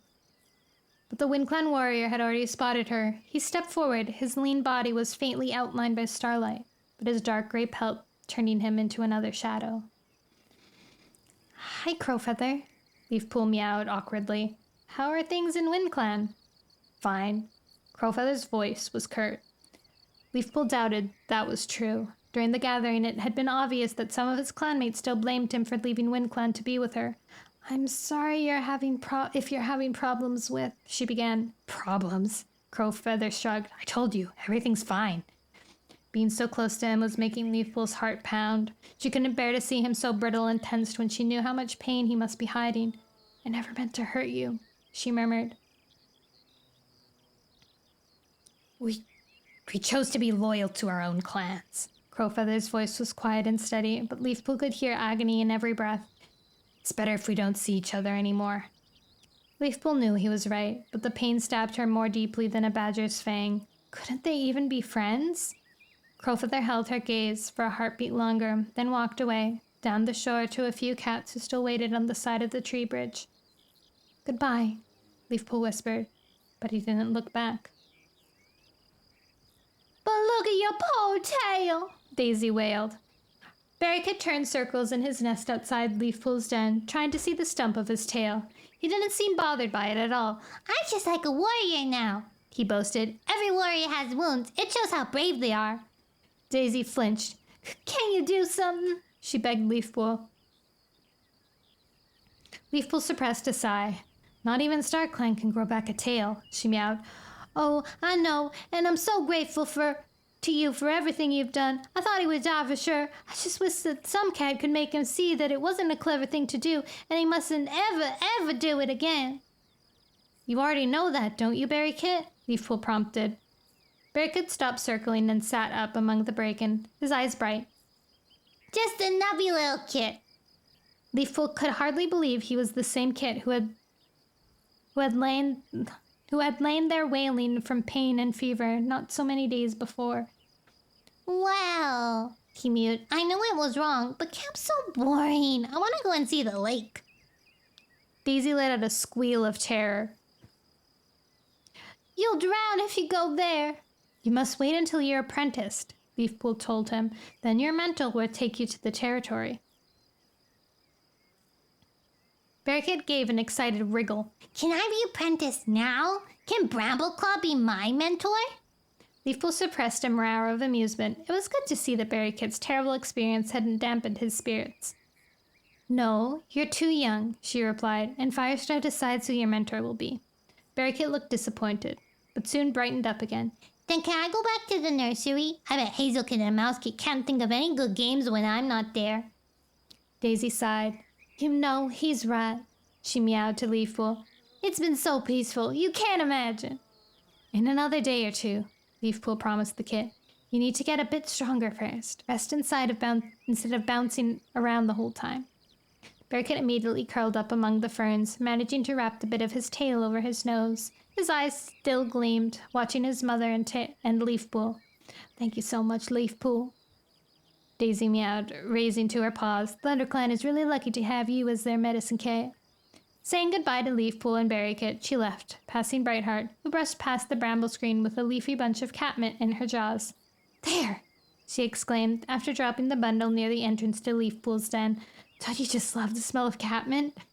Leafpool murmured agreement, even though the scent was making her belly lurch. She thought it would remind her for the rest of her life of the message she had failed to deliver to RiverClan. The death of Heavy Step. Leafpool, Brightheart began, is it okay if I go back to warrior duties now? Only Ashfur still needs his wounds checked every day. There's really not much for me to do here. Leafpool looked at her in surprise. She had grown used to having the ginger and white tea cat's help this past moon. It was hard to remember how much she had resented her when Cinderpelt was alive, and she realized that she wasn't looking forward to being a medicine cat all alone. But Brightheart was right. There was no reason to keep her from her regular duties anymore. Sure, she replied. I'm really grateful for everything you've done. Brightheart dipped her head, looking slightly embarrassed. I've enjoyed it, she meowed. I've learned a lot, from you as well as Cinderpelt. I'll come back to help any time you need me. Thanks, Brightheart. Leafpool watched her friend vanish around the brambles, then turned and picked up the catmint and take it to her den. Her supplies of herbs and berries were looking untidy. She began to sort through them, making sure everything was in its proper place. She noticed that some of her juniper berries were shriveling and started to examine them to pick out those that could still be used. A pang of grief shook her as she remembered Cinderpelt doing the same, showing Leafpool which berries were too old and could be discarded. Now she couldn't even pick up Cinderpelt's scent in her den. The air was too thick with the scents of herbs, moss, and stone. It was as though her mentor had never been, as though individual medicine cats didn't matter, only the skills that were passed down the generations. If that's true, then what I feel doesn't matter either, Leafpool told herself firmly. I will serve my clan as best I can. It might be time to think about training an apprentice of her own, perhaps one of Sorakit's, when they were old enough. She hoped that she would find a cat as good as RiverClan's Willowpaw. Leafpool remembered how helpful the new apprentice had been when so many RiverClan cats had got sick from the two-leg poison. Are StarClan pleased with Mothwing's choice of apprentice? Leafpool wondered. Surely they must be, but how could Mothwing teach Willowpaw to be a proper medicine cat when she didn't believe in StarClan? How could she show her apprentice how to interpret signs of dreams from StarClan when she never received any herself? Thinking of Mothwing reminded Leafpool of the Golden Cat's bitter quarrel with her brother at the end of the gathering the night before. What was going on between them? Just then, she heard an excited squeal behind her. She turned to see Hazelkit and Mousekit frisking around outside the den and opened her mouth to warn them not to disturb Barricade, who was sleeping quietly now. Before she could speak, a butterfly fluttered into the den, high above her head, and the two kits came leaping after it. They scrambled past Leafpool, scattering the carefully sorted juniper berries and letting out little joyful mews as the butterfly flew just out of reach of their paws. Hey! Leafpool exclaimed. Watch where you're going! The two kits took no notice, chasing the butterfly out into the open air again. Sighing, Leafpool padded after them, checked that they hadn't disturbed Barricade, then poked her head from behind the brambles to make sure that they weren't getting into more trouble. She was just in time to spot Hazelkit and Mousekit pursuing their prey behind some thorn bushes that grew close to the rock wall. Kits, she muttered. They were likely to get stuck in there, or even try climbing the wall. She set off after them, hearing a yowl of triumph as she whisked around the bristling thorn bushes. Inside the thicket, the two kits were looking down at the butterfly, lying dead on the ground with one bright speckled wing torn off. Hazelkit looked up as Leafpool appeared. I got it, she boasted. I'm going to be the best hunter ever. Leafpool felt her pelt prickle as she gazed down at the butterfly's torn wing. Somehow, the sight was familiar, though she couldn't recall ever looking closely at a dead butterfly before. Before she found an answer, Mousekit interrupted her thoughts. The tortoiseshell cat showed the butterfly to us. She told us we could chase it. Huh? Leafpool was puzzled. You mean Sorreltail? Her friend was the only tortoiseshell cat in the clan just now, and she was still in the nursery with her kits. No, another tortoiseshell cat. Hazelkit sounded a bit scornful, as if she thought Leafpool was being mouse-brained. She called us out of the nursery. I've never seen her before, but she smelled like ThunderClan. And she knew our names. The prickling in Leafpool's pelt swept over her again, much stronger than before. Where is she now? She asked carefully. Mousekit shrugged. I don't know. Gone. Losing interest, the two kits scampered back into the clearing. Leafpool stared where she was, staring down at the torn butterfly. There was only one tortoiseshell cat who could have visited the kits like that and vanished with no other cat seeing her. She must have sent them after the butterfly for a reason. But what was it? Spotted Leaf, what are you trying to tell me? Leafpool patted the remains with one paw. Kaito, hi! Oh my god, it's been a year! It's officially your 12 months! Your whole year! Yay! And thank you so much for the alert. We're almost done. Leafpool patted the remains with one paw, snagged her claw on the torn wing. A butterfly's wing. A moth's wing. Moth wing! Standing frozen with her eyes wide open, Leafpool saw a scene unfold in her mind. Hawkfrost, with a moth's wing pierced on one claw, slipping through the shadows of the old Den RiverClan camp and carefully laying it outside Mudfur's den. Leafpool shivered. RiverClan had accepted the old medicine cat's choice of Mothwing to be his apprentice because he had found a moth's wing at the entrance to his den. He had taken it to be a sign that StarClan approved his choice, but had Hawkfrost put it there on purpose? Leafpool was sure Mothwing hadn't known the sign was false until much later. She could still remember the wonder in her friend's eyes when she finally spoke about the moth's wing. She must have been devastated when Hawkfrost told her, but her commitment to serving her clan as a medicine cat would have forced her to keep it a secret. Leafpool shook the butterfly wing from her claw. She wanted to believe that she was wrong, that no cat would do such a dreadful thing, not even Hawkfrost, but she couldn't deny what Spotted Leaf seemed to be telling her. It explained too much that had been hidden in the shadows until now.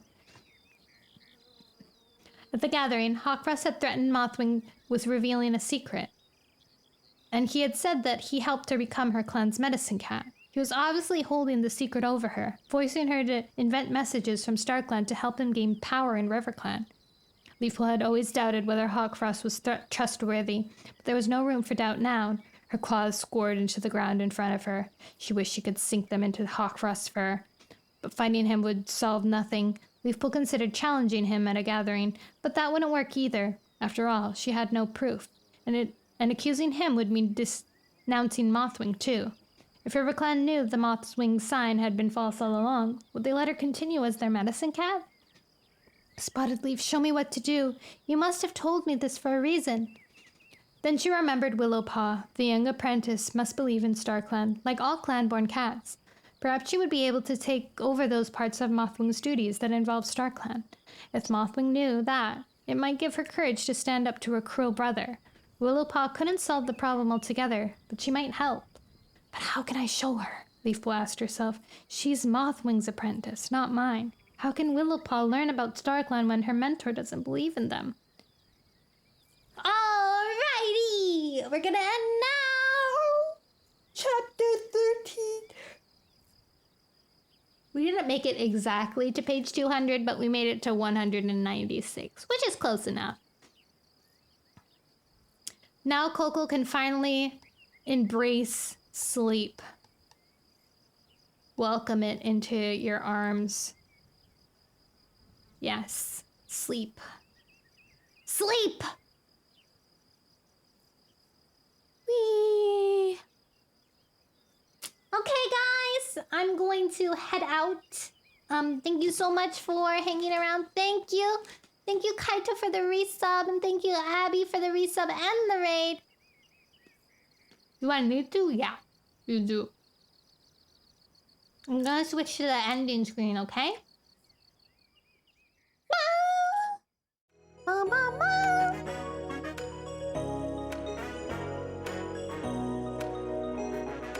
It's obligated? Yeah, that's what happens after every single one of my streams. Once you hang out, it means that you have to go to sleep afterwards. It's part of the ritual.